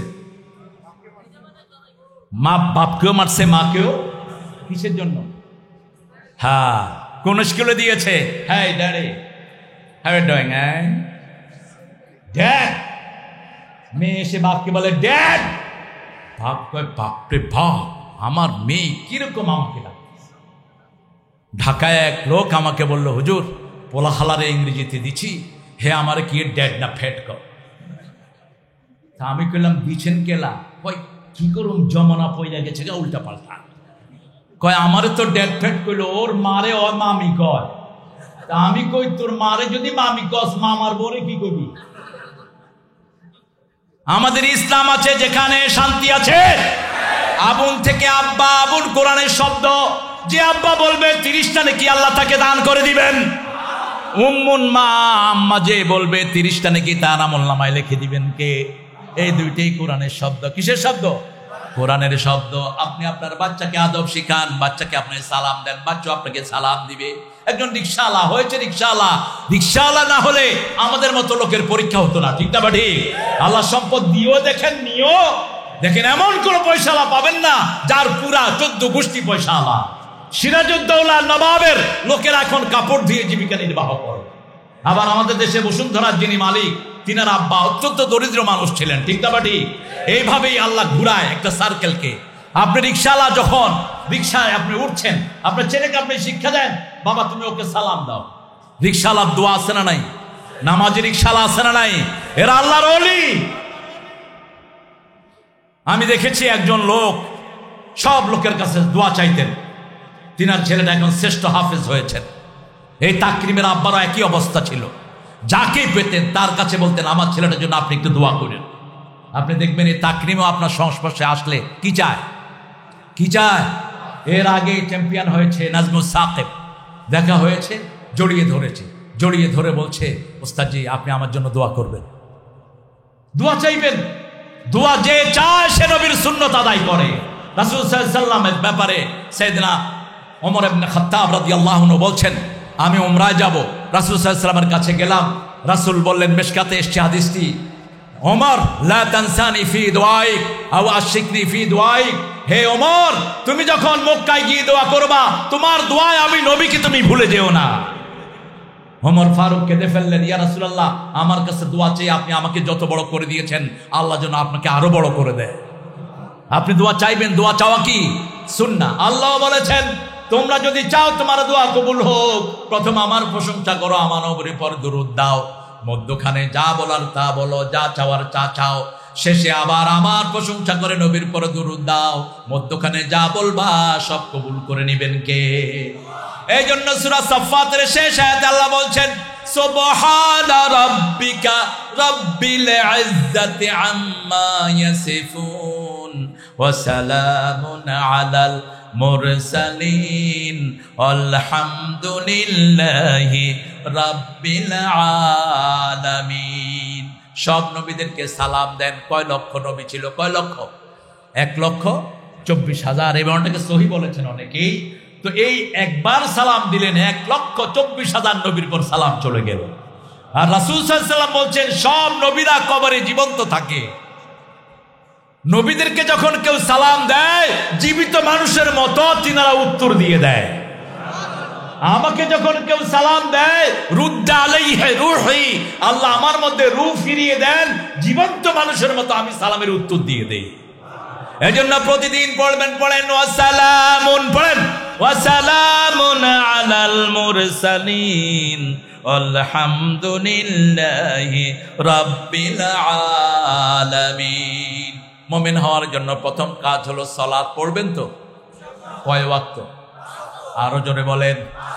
ঘুমাইয়া কাজা করেছো ফজর, তখনও জাগনি যখন জোহর, হেলায় খেলায় কেটেছে আসর, মাগরিবের ওই শুনিয়া যান, এখনো জমাতে হওরে শামিল, এখনো এর সাথে আছে স্থান, বাজেছে দামামা বাদরে আমামা, শির উঁচু করে মুসলমান, দাওয়াত এসেছে নয়া জামানার, ভাঙা কেল্লায় উড়ে নিশান।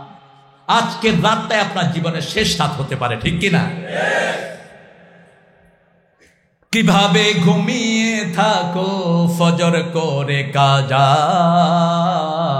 এমনও তো হতে পারে জোহরে জানাজা। হতে পারে কিনা?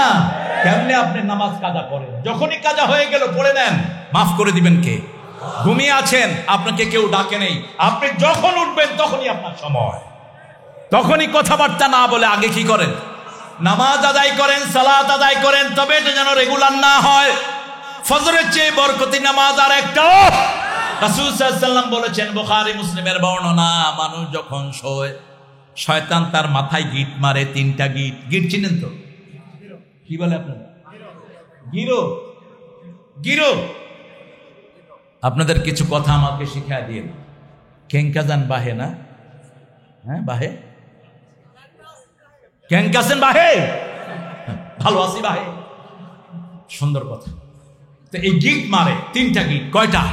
যখন কেউ ঘুম থেকে উঠে আল্লাহর নাম বলে একটা গিট ছুটে যায়, ওযু করলে দ্বিতীয় গিটটা ছুটে যায়, এরপরে সালাত আদায় করলে তৃতীয় গিটটাও ছুটে যায়। এরপরে যখন সে সালাত আদায় করে বের হয়, আল্লাহ রাব্বুল আলামিন আল্লাহর হাবিবের মাধ্যমে খুশখবরি দেন, ওকে সন্তুষ্ট চাদর দিয়ে হাসি মুখে ফুরফুরা চিত্তে আল্লাহ তাকে ফিরিয়ে দেয়। আর যেই লোকটা ঘুম থেকে ওঠে না, ওঠার পরে আল্লাহর নাম বলে না, কিছু কিছু লোক আছে ঘুম থেকে উঠেই সকাল 8টার সময় নাস্তা করে, আছে না নাই? আল্লাহর নাম নাই, ওযু নাই, গোসল নাই। আপনাদের এখানে অবশ্য নাই। এদেরকে আল্লাহ রাগ করে, আল্লাহর অসন্তুষ্টির চাদর এদের উপর পড়ে যায়, এদের কোনো কাজে কোনো বরকত হয় না। আল্লাহ বলছেন এই ফজরের সময়টা, ফজরে কোরআন পড়বা, ফজরের কোরআন কিয়ামতে সাক্ষী বানিয়ে দিবেন কে? আকিমিস সালাতা লিদুলুকিশ শামসি ইলা গাসাকিল লাইলি ওয়া কুরআনাল ফাজর ইন্না কুরআনাল ফাজরি কানা মাশহুদা। নামাজ কায়েম করো, সূর্য উদয়ের আগ থেকে নিয়ে অস্ত যাওয়ার পর পর্যন্ত 5 ওয়াক্ত নামাজ কায়েম করো। কয় ওয়াক্ত? মসজিদে গিয়ে পড়বেন। রাসূল সাল্লাল্লাহু আলাইহি ওয়াসাল্লামের সারা জীবনের নামাজ ছিল কোথায়? কোথায়? আল্লাহ বলেছেন অরকাউ মা'আর রাকিঈন, রুকুকারীদের সাথে তোমরা রুকু করো। এই ইমাম ভালো না, ওই ইমাম ভালো, এই মসজিদ ভালো না, হে মসজিদ ভালো, খবরদার কোন মসজিদের মধ্যে কোনো পার্থক্য করবেন না, কোন ইমামের মধ্যে পার্থক্য হবে না। সাল্লু খালফা কুল্লি বিররিন ওয়া ফাজির, তোমরা নামাজ আদায় করো, ইমাম পাপিষ্ঠ হোক নেককার হোক। কার কথা? আল্লাহর কথা বলেছেন মুহাম্মদ সাল্লাল্লাহু। কারণ নামাজের ভিতরে কোনো খারাপি ঢুকানোর কোনো সম্ভাবনা। বুখারীর বর্ণনা, মসজিদে নববীর কব্জা নিল মিশরের মুনাফিকরা, যারা উসমান রাদিয়াল্লাহু আনহুকে ঘিরে রেখেছিল মারার জন্য, শাহাদাতের জন্য। এই মুনাফিকরা মসজিদ নববীর কব্জা নিয়েছে। লোকেরা জিজ্ঞেস করলো আমিরুল মুমিনিন উসমান রাদিয়াল্লাহু আনহুকে, হে উসমান রাদিয়াল্লাহু আনহু, আমরা কি এদের পিছনে নামাজ পড়বো নাকি? তিনি বললেন নামাজ পড়বা, কিন্তু বাহিরে আসলে তাদের কথা মানবা। কারণ নামাজের ভিতরে কিছু ঢুকানোর সাহস কারোই। নামাজ যা চাই পড়তে হবে, এই জন্য কোন ইমামকে আপনি বাদ দিবেন না। যখনই দেখবেন জামাত, সেখানে ঢুকে পড়েন, ঠিক না বেঠিক? সেখানে নামাজ আদায় করে নেন। নরমালি নামাজ পড়লে 10 গুণ, আর যদি লোকাল কোনো জামাতে পড়েন 47 গুণ। কয় গুণ? 27 গুণ অথবা 47 গুণ। আর যদি জামে মসজিদে পড়েন 500 গুণ বাড়ায়া দিবেন। সুবহানাল্লাহ। 1 রাকাত পড়বেন, 500 রাকাতের সওয়াব দিবেন কে? কি বরকতি! আল্লাহ চাচ্ছেন আল্লাহর গোলামদেরকে জান্নাতের দিকে নিয়ে আসতে। আল্লাহ আমাদেরকে 5 ওয়াক্ত নামাজ আদায় করার তৌফিক দান করেন। পড়বেন তো? বিবিকে নিয়ে পড়বেন, ঠিক আছে তো? আজকে গিয়ে আগে মারবেন বিবিকে, ঠিক আছে না? মারার অনুমতি পেয়েছেন কোথায়? খবরদার বিবির গায়ে যেন কেউ হাত না তোলেন। খবরদার, হাত তুলছো দুনিয়াও শেষ, আখিরাতও। কে দিয়েছে তোমাকে অথরিটি? মা আয়েশা সিদ্দিকা রাদিয়াল্লাহু আনহা বলছেন, কোনদিন রাগ করে বিবির সাথে কথাও বলেননি, রাহমাতাল লিল। মা সাফিয়া বলছেন, রাসূল আমাদেরকে এতটা ভালোবাসতেন, আমাদের যখন মন খারাপ হতো, আমরা কাঁদলে আমাদের চোখের পানি মাটিতে পড়ার আগে রাসূলের হাতে পড়ত। আমাকে একদিন আমাদের একজন বোন উম্মে সালমা বলেন, আমি ইহুদির মেয়ে, আমি কাঁদছিলাম, কাদার পানি মাটিতে না পড়তে আমি দেখি একটা হাত, তাকিয়ে দেখে রাহমাতাল লিল আলামিন। তিনি আমার চোখের পানি মুছে দিয়ে বলছেন, কেন কাঁদছো? তিনি বললেন, উম্মে সালমা আমাকে বলেছেন আমি নাকি ইহুদির মেয়ে, আমাকে ওই ইহুদির দালাল বলা হয়েছে। কিছু কিছু হুজুর বলছে জাকির নায়েকও নাকি ইহুদির দালাল। আর ওই বেটা ইহুদির দালাল হয়ে তো হাজার হাজার লোককে কালেমা পড়াইছে, ঠিক কিনা? তুমি কোন ঘোড়ার ডিম? শুধু সমালোচনা, মূর্খ, শুধু সমালোচনা। খবরদার গীবত করবি না। গীবত করলে দুনিয়াও শেষ, আখিরাতও শেষ। আর ফেসবুকে লিখে দিলে তো বাস চলতেই আছে। যত মানুষ পড়বে সব গুনাহ আপনার আমলনামায় উঠবে। আল্লাহ বুঝার তৌফিক দান করুন। আরো চিৎকার করে বলেন আমিন। রাসূল বললেন, সাফিয়া তুমি ইহুদির মেয়ে না, তুমি মূসা আলাইহিস সালামের গোষ্ঠীর লোক। সুবহানাল্লাহ বলবেন না? তুমি নবীর বংশের মানুষ। সুবহানাল্লাহ বলেন। মা সাফিয়ার চেহারা আনন্দ উদ্বেলিত হয়ে গেল। আপনি আপনার বিবিকে আনন্দ চিত্ত করেন। রাসূল সাল্লাল্লাহু আলাইহি ওয়াসাল্লাম মা আয়েশার সাথে চাঁদনি রাতে দৌড় দিতেন, মরুভূমিতে দৌড় দিতেন। এখন আমি যদি বউ নিয়ে দৌড়াই, মানুষে কি বলে তারেক মনের মাথা পাগল হয়ে গেছে। হাদিস তো পড়ে না। রাসূল সাল্লাল্লাহু আলাইহি সাল্লামের বিবি ছিলেন মাত্র 9 বছর বয়স তখন যখন রাসূলের ঘরে আসেন। আজকের মেডিকেল সায়েন্স বলছে একটা মেয়ে 9 বছর বয়সে বালেগা হয়। আমেরিকার টেক্সাসে তারা নিয়ম করেছে 9 years girl if she choose any person she can go with him। 9 বছরের মেয়ে যদি কোনো লোককে পছন্দ করে বিয়ে করে তার বিয়ে ভ্যালিড। কারণ একটা মেয়ে আর্লি বালেগা হয় কয় বছরে? 6 বছরে। আর হলো মুসলিম শরীফের বর্ণনা 9 বছর বয়সে তিনি রাসূলের বিবি হিসাবে ঘরে গেলেন। আর ঘরে গিয়ে বললেন, রাসূলের ঘরে আমি এক গ্লাস, ছোট্ট গ্লাসের 1 গ্লাস দুধ পেয়েছি, একটা পানির মশক পেয়েছি, আর খেজুর পাতার বিছনা পেয়েছি, 2টি বালিশ পেয়েছি। দুনিয়ার আড়ম্বরের কোনো জিনিস সেখানে নাই, একটা চাদর পেয়েছি, কিন্তু সারা ঘর ভালোবাসায় ভরপুর ছিল। ভালোবাসা দিয়ে আমি ভরপুর পেয়েছি রাসূলের ঘরকে। বলছেন কে? মা আয়েশা সিদ্দিকা রাদিয়াল্লাহু আনহা। এই আয়েশাকে নিয়ে রাসূল দৌড় দিতেন মরুভূমিতে। নজরুল সেটা চিত্রায়িত করেছেন, ছন্দে ছন্দে দুনিয়ানন্দে আমি বন ফুল গো। কি চমৎকার বর্ণনা আমাদের জাতীয় কবি, আল্লাহ তাকে মাফ করে দেন। এই কি হয়েছে তোমার? কথা বলছে কে? আমরা নামাজে গেলে আমাদের অন্তর ভালো হয়। একটু টেস্ট করেন না নামাজকে, একটু টেস্ট করেন। তাহাজ্জুদের নামাজে পড়েন, দাঁড়ান, শরীর ভালো থাকবে। আল্লামা ইমাম তিরমিজি রাহিমাহুল্লাহ বলছেন, তাহাজ্জুদে যে দাঁড়ায় তার 5টি উপকার। কয়টি? প্রথম উপকার, সে আল্লাহর নৈকট্য লাভ করে। দ্বিতীয় উপকার, সব নবীদের অভ্যাস রাতে দাঁড়ানো, নবীদের অভ্যাসে সে তার অভ্যাসটা গড়ে নিতে পারে। সুবহানাল্লাহ। তৃতীয় গুণ, যা শুনবেন, যা বলবেন শুনবেন কে? চতুর্থ গুণ, তার শরীরটা ভালো রাখবেন কে? পঞ্চম গুণ, আল্লাহ তাকে রহমত দিয়ে ধন্য করে দিবেন। আর কি চান আপনি? আপনি দাঁড়ান। এখন আধুনিক এক্সারসাইজও বলছে, নামাজে আমরা যেভাবে দাঁড়াই এভাবে যদি কেউ আধা ঘন্টা দাঁড়ায়, 15 মিনিট দাঁড়ায়, তার শরীরে আর কোনো রোগ থাকতে কথা কন না। আপনি এভাবে দাঁড়ান, এক পায়ের উপর ভর দিয়ে দাঁড়াবেন না। আবু হুরায়রা রাদিয়াল্লাহু আনহু বলছেন, যারা এক পায়ে ভর দিয়ে দাঁড়ায় তাদের গলায় শয়তান গামছা লাগায়। শয়তান কি লাগায়? 2 পায়ে একসাথে দাঁড়াবেন। আবার একজনের ঠেলাঠেলিও করেন না। কত রকমের ঠেলাঠেলি আমাদের দেশে। লেগে লেগে দাঁড়ান, লেগে দাঁড়ালে কি হয় বলেন তো? কি হয়? আপনি যদি আপনার ভাইয়ের সাথে লেগে দাঁড়ান, রাসূল বলছেন যে নামাজে এক ভাইয়ের সাথে আরেক ভাই লেগে দাঁড়ায়, আল্লাহ তার জন্য জান্নাতে একটা বাড়ি বানায় দেন। আপনি এই বরকত থেকে আলাদা হবেন কেন? হ্যাঁ, সবচেয়ে লম্বা নামাজ পড়েছেন ইমাম আবু হানিফা রাহিমাহুল্লাহ। সব সহিহ হাদিসের আমল ছিল তার মধ্যে। তিনি বলতেন, ইজা সহাল হাদিস ফাহুয়া মাযহাবি। সহিহ হাদিস যেখানে আবু হানিফা, সেখানে আমার হাদিসের বিপরীতে, কথার বিপরীতে যদি কোনো হাদিস পাও, আমার কথাটাকে ওয়ালের উপর দিয়ে ছুঁড়ে মেরে দাও। আমার কথা না, কথা হলো আমার নবীর কথা। ঠিক না? ঠিক। আমরা 5 ওয়াক্ত নামাজ পড়বো, সমস্যার সমাধান করে দিবেন কে? যখনই কোনো মানুষ নামাজ পড়ে, রাসূল সাল্লাল্লাহু আলাইহি ওয়াসাল্লাম বলছেন, এমন কোন সেজদা নাই যেই সেজদা দিয়ে আল্লাহ তার মর্যাদা বাড়িয়ে না দেয়। সেজদা আছে যেখানে রহমত আছে। আল্লাহর সবচেয়ে প্রিয় কাজ কি বলেন? সেজদা। আর সেজদা দিলে সবচেয়ে কষ্ট পায় কে? আরো জোরে বলেন। শয়তান সেজদা না দিয়ে শয়তান হয়েছে, আর আমরা সেজদা দিয়েই নবীর ওয়ারিস হয়ে গেছি। একজন সাহাবী, আমি প্রায় বলি ঘটনাটি, সাফওয়ান, তিনি রাসূলকে ওযু করাতেন। কি করাতেন?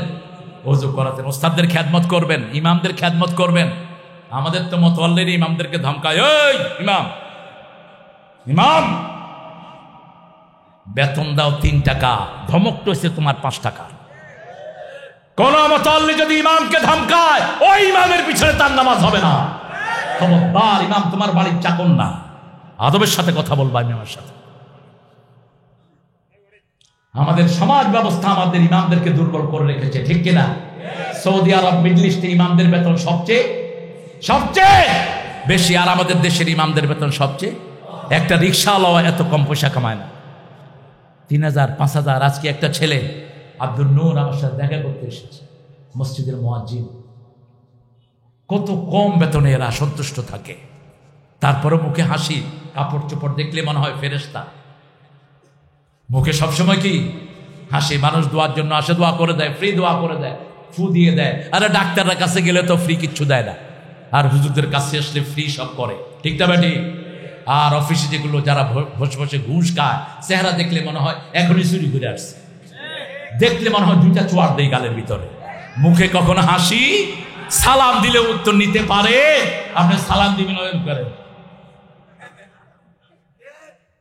কারণ যার রিজিক হারাম তার সবই হারাম, দুনিয়াও শেষ আখিরাতও শেষ। রাসূল সাল্লাল্লাহু আলাইহি ওয়াসাল্লামকে ওযু করিয়ে দিতেন সাহাবায়ে কেরাম, আবার ওযুর পানি সাহাবায়ে কেরাম নিজের মুখে ঢেলে দিতেন, কারণ ওযুর প্রত্যেকটি ফোঁটার সাথে গুনাহগুলো ঝরে যায়।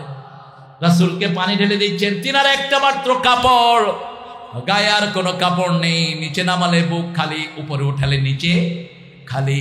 রাসূল সাল্লাল্লাহু আলাইহি ওয়াসাল্লাম বলছেন, তুমি আমার কাছে কিছু চাও, বুখারীর হাদিস, চাও আমার কাছে, আমি রাহমাতাল লিল আলামিন, আমি গাছের কথা বুঝি, গাছ আমার জন্য কাঁদে, পাখির কথা বুঝি, আমি সব কিছুর কথা বুঝি, আমি চাইলে উহুদ পাহাড় আল্লাহ পুরোটাই স্বর্ণ করে দিবেন, আমার কাছে চাও। সাহাবী বলছেন, চাইবো? আমাদের দেশে দল বদলায় শুধু পয়সা বানানোর জন্য, ঠিক কিনা? আর দেখেন রাসূলের সাহাবীদের চরিত্র দেখেন, একজন সাহাবীদের ধুলার সমানও তো আমরা সারা দুনিয়ার মোমেনরা হব না। কি আমল এক একজন করেছেন। আল্লাহর হাবিবকে বলা হলো, ইয়া রাসূলুল্লাহ, কারা জান্নাতে যাবে? রাসূল বললেন, মা আনা আলাইহি ওয়া আসহাবি, আমি যেটার উপর আছি, আমার সাহাবীরা যেটার উপর আছেন, এরা সবাই জান্নাতি হয়ে যাবে। সাহাবী বলছেন, ইয়া রাসূলুল্লাহ, আমি আপনার সাথে বেহেশতে থাকতে চাই। রাসূল সাল্লাল্লাহু আলাইহি ওয়াসাল্লাম বলছেন, আর কিচ্ছু চাও না? তোমার ঘর নাই, বাড়ি নাই, ছেলে নাই, মেয়ে নাই, বিবি নাই, বাচ্চা নাই, খাওয়া নাই, আর কিছুই তুমি চাও না? বলছেন, আর কিছুই আমি চাই না, আমি আপনার সাথেই বেহেশতে থাকতে চাই। রাসূল সাল্লাল্লাহু আলাইহি ওয়াসাল্লাম বলেন, আইনি বিকাসরাতিস সুজুদ, বেশি সিজদা দাও, আল্লাহ তোমাকে আমার সাথে জান্নাতি বানায়া দিবে। সময় পেলেই সিজদা, সময় পেলে কি মনে যখনই কষ্ট আসতো রাসূল বলতেন, আযিনি ইয়া বেলাল আরহিনি বিসসালাত, হে বেলাল তুমি আযান দাও, নামাজ দিয়ে আমার কলিজাটাকে তুমি ঠান্ডা করে দাও। সে আমার আল্লাহ বলছেন, নামাজ ততক্ষণ কায়েম হবে না যতক্ষণ আপনারা যাকাত না দেন। যার জমি আছে জমির যাকাত দিবেন, ওশর দিবেন। যাকাত 5 ভাবে দিতে হয়। কয় ভাবে? 5 ভাগ, 10 ভাগ, 20 ভাগ, 25 ভাগ, 30 ভাগ। কয় ভাগ হলো? 5 ভাগ, 10 ভাগ, 20 ভাগ, 25 ভাগ, 30 ভাগ। 5 ভাগ কাদের? খনিজ পদার্থ। বাংলাদেশে গ্যাসের খনি আছে না নাই? উত্তরবঙ্গে কয়লার খনি আছে না নাই? এই কয়লার খনি যে এলাকায় পাবেন, আল্লাহর নিয়ম হলো ওই এলাকার গরিবদেরকে কয়লার খনি থেকে 5%, কয়লার খনি থেকে 5% আকারে তাদেরকে গরিব মানুষকে দেয়া হবে। কত পার্সেন্ট দেয় আমাদের দেশে? কয়লার খনি যদি পয়সা দেয়া হতো, কোনো গরিব থাকতো উত্তরবঙ্গে? দেয় না। 10%।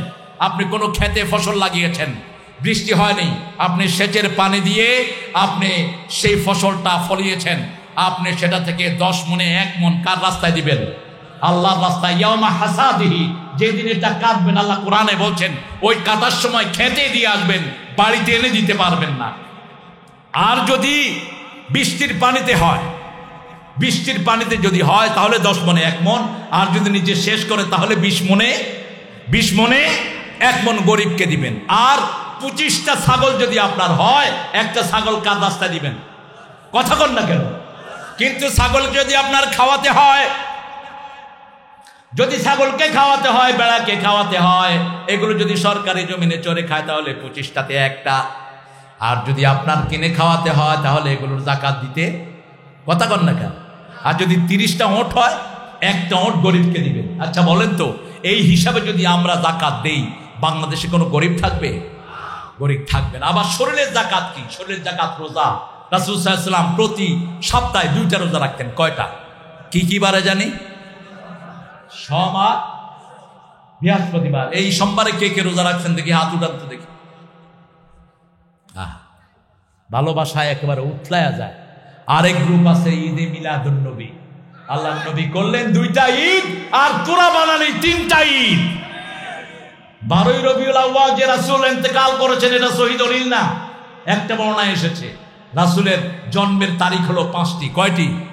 5 তারিখ, 10 তারিখ, 12 তারিখ, 17 তারিখ, আবার কেউ কেউ বলেছেন রমজানে রাসূল দুনিয়ায় এসেছে। কিন্তু সোমবার দিন যে জন্মগ্রহণ করেছেন তাতে কোনো সন্দেহ ইয়াউমুল ইসনাইন, এই জন্য সোমবার দিন তিনি কি রাখতেন? রোজা রাখতেন। আবার হেরা পর্বতে প্রথম ওহী যখন নাজিল হয় সেটাও কি বার ছিল? সোমবার ছিল। আবার দেখেন রাসূল সাল্লাল্লাহু আলাইহি ওয়াসাল্লাম যে 12 তারিখে ইন্তেকাল করেছেন এই ব্যাপারে কোনো সন্দেহ? তো এটা মৃত্যু ডেট, এটা সার্টেন, সবার একমত। এখন রাসূল যেদিন চলে গেছে সেদিন আপনি ঈদ করেন কেমনে? কেমনে ঈদ করেন? আমার প্রিয় ভাইয়েরা, দুইটা ঈদ ইসলাম দিয়েছে, তৃতীয় ঈদ বানানোর কোনো সুযোগ নাই। আমার নবী সাল্লাল্লাহু আলাইহি ওয়াসাল্লাম যা করেছেন আমরা তা করব। তিনি রোজা রেখেছেন, আমরাও রোজা রাখবো। বৃহস্পতিবার তিনি কেন রোজা রাখতেন? তিনি বলতেন এটা সপ্তাহের শেষ দিন, এই দিন আল্লাহ জান্নাত খুলে দেয়। আবার মাসের 13, 14, 15 ইয়ামে বেজরের রোজা রাখতেন রাহমাতাল লিল আলামিন। রোজা রাখলেই শরীরটা ভালো থাকে। তাসুমু তাসিহু, রাসূল বললেন। একজন বৈজ্ঞানিক, জাপানের একজন বৈজ্ঞানিক এই রোজার উপর গবেষণা করে তিনি নোবেল পুরস্কার নিয়েছেন।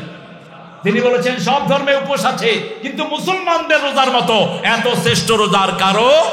যেমন হিন্দু ভাইদের ধর্মে উপোস আছে, উপোসের ভিতরে তারা শুধু ভাত আর রুটি খায় না, কলা, বিস্কুট, মুড়ি, বিড়ি, আরো যা আছে সব খাওয়া যায়। তো এরকম রোজা তো আমরা সারা জীবন রাখতে পারবো। আমাদের রোজা দেখেন কি সুন্দর, সূর্য ওঠার আগে কিছু খাবো যেটাকে সাহুর বলা হয়। ফিস সাহুরে বারাকা। রাসূল বলেছেন ইহুদিরা সেহরি খায় না, তোমরা সেহরি খাও। সেহরি যারা খায় তাদের রোগব্যাধি ভালো করে দিবেন কে? অন্তত পানি হলো খাও, খেজুর হলো খাও। আবার সূর্য ডুবার সাথে সাথে তোমরা রোজা ভাঙো। ওই বৈজ্ঞানিক পরীক্ষা করে দেখলেন এই যে 18 ঘন্টা, 7 ঘন্টা, 10 ঘন্টা শরীর খালি থাকার কারণে শরীরের যে ব্যাকটেরিয়া, বাজে কোষগুলো আছে ভিতরে, এই সবগুলো মারা যায়। মারা যাওয়ার কারণে ভিতরের স্বাস্থ্যটা সবচেয়ে বেশি সুস্বাস্থ্য হয়ে যায়। এই জন্য কোনো রোগী যদি রোজা রাখে তার শরীর অটোমেটিক ভালো হয়ে যাবে। এই রোজার উপরে গবেষণা করে তিনি পুরস্কার পেয়েছেন। রাসূল সাল্লাল্লাহু আলাইহি ওয়াসাল্লাম বলেছেন শরীরের রোজা হলো যাকাত, শরীরের রোজা হলো রোজা, শরীরের যাকাত হলো রোজা, আর অর্থের রোজা, অর্থের যাকাত হলো সম্পদ দেয়া। আপনার যদি 50,000 টাকা থাকে সেখান থেকে 2.5% গরিবের হাতে দিয়ে দিবেন। কার হাতে? গরিবের হাতে দিয়ে দিবেন। আপনি যাকাতের পয়সা আপনার ভাইকেও দিতে পারবেন, তবে ভাইকে এটা বলবেন না ভাই তোর যাকাত দিচ্ছে। ভাই বলবে তোর যাকাত তুই খা। তার সম্মান আছে না নাই? আপনি গোপনে তার হাতে দিয়ে দিবেন টাকা। কিন্তু পিতামাতাকে যাকাত দেয়া যায় না। পিতামাতা সম্মানী, পিতামাতা না থাকলে আমরা দুনিয়ায় আসতাম না। আল্লাহ বলছেন উফ শব্দ বলো না, উফ শব্দ বলো না নিজেরা, আবার ওদের মুখে উফ নেও না। আর বাপকে চোয়ার দেয়, বাপকে থাবড় মারে। সূরা বনী ইসরাঈলের 23 নম্বর আয়াতে কি অনিন্দ সুন্দর কথা আল্লাহ বলছেন, ওয়াকাদা রাব্বুকা আল্লা তা'বুদু ইল্লা ইয়্যা ওয়া বিল ওয়ালিদাইনি ইহসানা। আল্লাহ বলছেন আমার পক্ষ থেকে সিদ্ধান্ত হয়েছে আল্লাহর ইবাদত ছাড়া আর কারো ইবাদত করা যাবে। পিতামাতার প্রতি ইহসান করবে। ইহসান কি? ইহসান কাকে বলে? আল্লাহ বলছেন আন তা'বুদাল্লাহা কাআন্নাকা তারাহু ফাইন লাম তাকুন তারাহু ফাইন্নাহু ইয়ারাক। ইহসান হলো আল্লাহর ইবাদত এমন ভাবে করবা যেন তোমরা আল্লাহকে দেখছো, তোমরা না দেখলেও তোমাদেরকে দেখছেন কে? এটা ইহসান। ইহসান ব্যাখ্যা আল্লাহ দিলেন। ইহসানের ব্যাখ্যা হলো আপনার পিতা, লা তাকুল লাহুমা উফ, পিতাকে উফ বলবেন না। যদি বৃদ্ধ বয়সে পিতা অথবা মাতা পৌঁছে যায়, লা তাকুল লাহুমা উফ, নিজে উফ বলবেন না, অথবা উফ বলে এমন জায়গায় রাখবেন না। এখন এই উফ শব্দ শুনতে হলে পিতার সাথে থাকার দরকার আছে না নাই? মায়ের সাথে থাকার দরকার আছে না নাই? আপনি রংপুরে থাকেন, মা বাপ এখানে থাকে, আপনি উফ শব্দ শুনবেন কেমনে?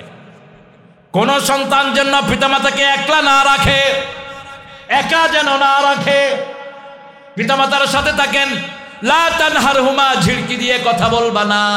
আকুল লাহুমা কাওলান কারীমা, নরম নরম কথা বলো, নরম কথা, সম্মানজনক কথা। ইমাম বুখারী রাহিমাহুল্লাহ আদাবুল মুফরাদের ভিতরে বলেছেন পিতামাতার নামটাও যেন সন্তান মুখে না নেয়। নামটা নিতে হলেও সামনে সম্মান সূচক, পিছনে সম্মান সূচক শব্দ লাগায়া তারপরে নামটা নিতে হবে। চতুর্থ বলেন আকফিজ লাহুমা জানাহা যুল্লি মিনার রাহমা, তাদের জন্য রহমতের ডানা বিছায়া দাও। ডানা বিছাতে হলে পাশে থাকার দরকার আছে না নাই? রহমতের ডানা আপনার বিবি, আপনার সন্তান, আপনার কাজের লোক, আপনার টাকা পয়সা সব পিতামাতার জন্য বিছিয়ে দাও। এরপরে দোয়া করো রব্বির হামহুমা।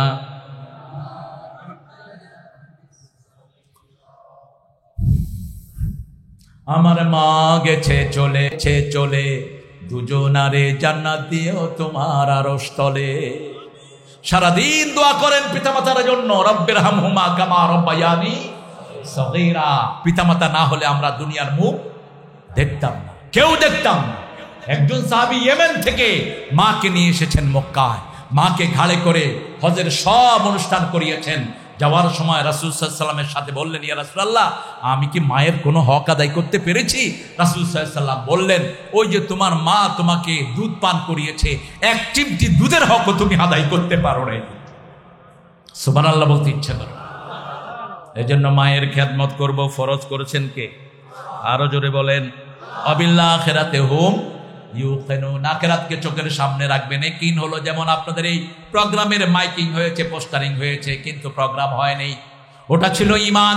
এখন প্রোগ্রাম হওয়ার পরে যেই বিশ্বাসটা আসবে এটার নাম কি? আরো জোরে বলেন। একিন, আখিরাতকে চোখের সামনে রাখবেন। এখানে যা করবেন সব কিছুর জন্য আখিরাতে জবাব দিতে হবে, ঠিক কিনা? আর দলবল দিয়ে যে নেতাগিরি করবেন সেখানে সেই ব্যবস্থা আতিহিম ইয়াউমাল কিয়ামাতে ফারদা। একা একই আসতে হবে কার কাছে? আল্লাহর কাছে। দলবল নিয়ে যাওয়ার কোনো সুযোগ ওমা হুম আনহা বিগাইবিন। আখিরাতের ময়দান থেকে অনুপস্থিত থাকার কোনো সুযোগ নাই। আখিরাত কাকে বলে?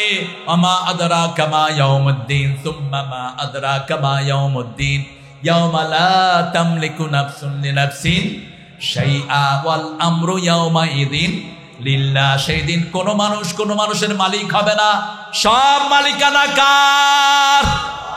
আল্লাহর হুকুম ছাড়া কেউ কথা বলতে পারবে? লা ইয়াতাকাল্লামুনা ইল্লা মান আযিনা লাহুর রাহমানু ওয়া ক্বালা সাওয়াবা। প্রথম কিয়ামতের ময়দানে কথা বলার অনুমতি পাবেন কে? আরো চিৎকার করে বলেন, কে পাবেন? আল্লাহ পাবেন। সেই জন্য আপনি কারো জমির আইল ঠেলেছেন, জমির আইল ঠেলা অবশ্য এদিকে নাই।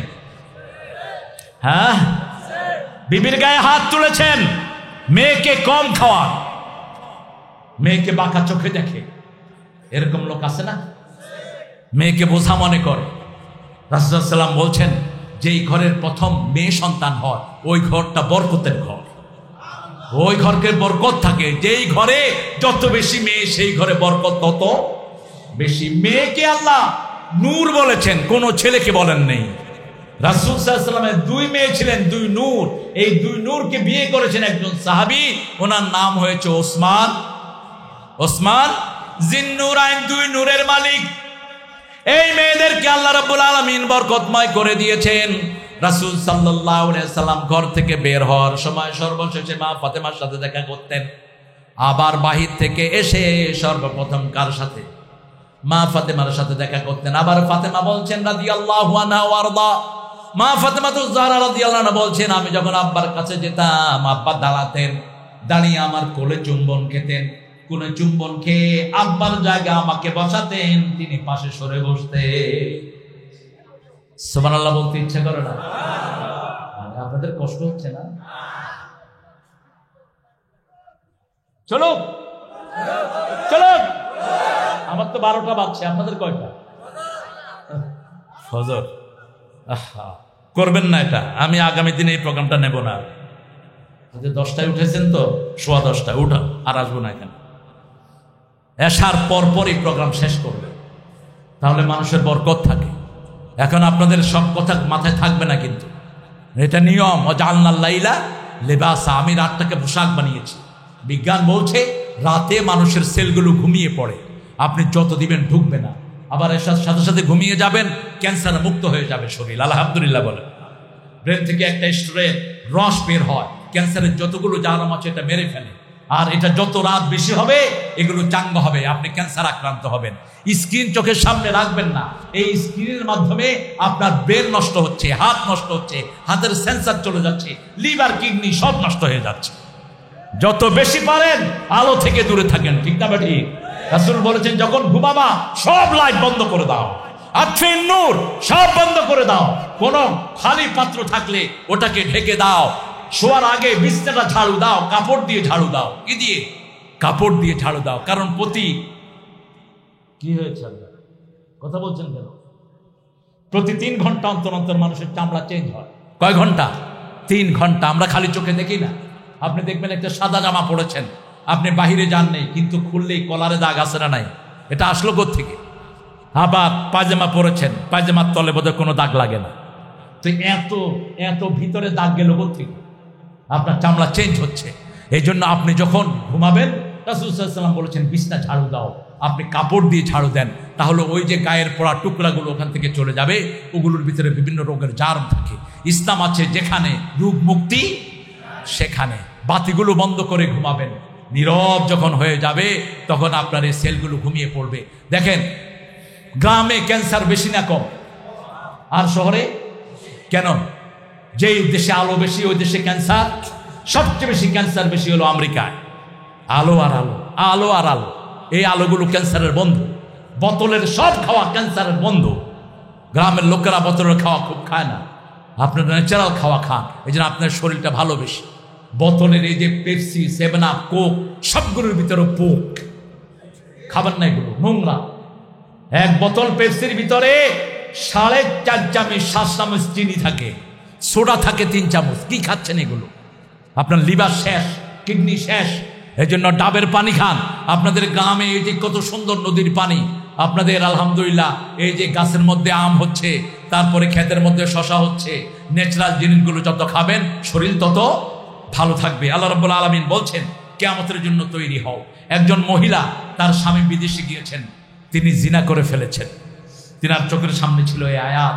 তিনি চিন্তা করলেন দুনিয়ার অল্প মানুষের সামনে শাস্তি নিয়ে নেই, তাহলে কিয়ামতে সারা পৃথিবীর মানুষের সামনে আমাকে আর শাস্তি নিতে।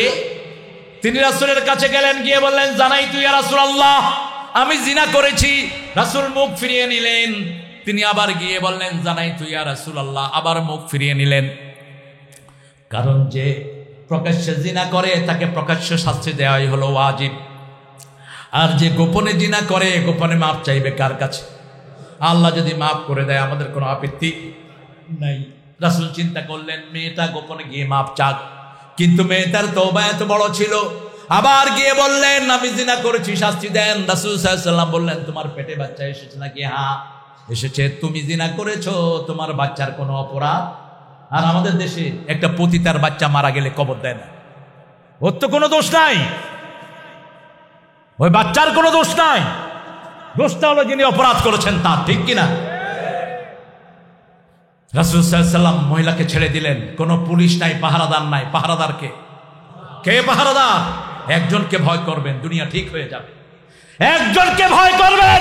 বাংলাদেশের অফিসের লোকগুলো যদি আল্লাহকে ভয় করতো, এত ঘুষ বাংলাদেশে হতো না, এত অবৈধ কাজ হতো না, ঠিক কিনা?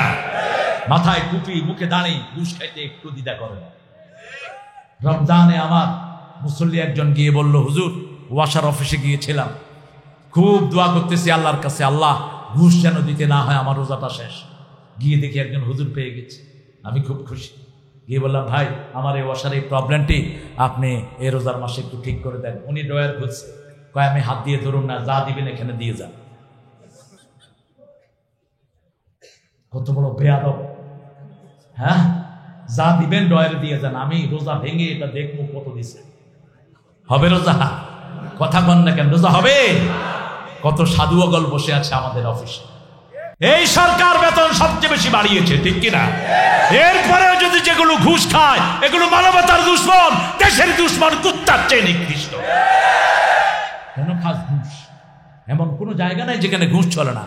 শিক্ষা প্রতিষ্ঠান সেখানেও ঢুকতে ঘুষ, মাদ্রাসা সেখানেও ঘুষ। কি হয়েছে দেশটা? কোথায় যাবে মানুষ? দরিদ্র মানুষের যাওয়ার কোনো জায়গা নেই, অথচ ব্রেনই সবগুলো দরিদ্রদের ভিতরে।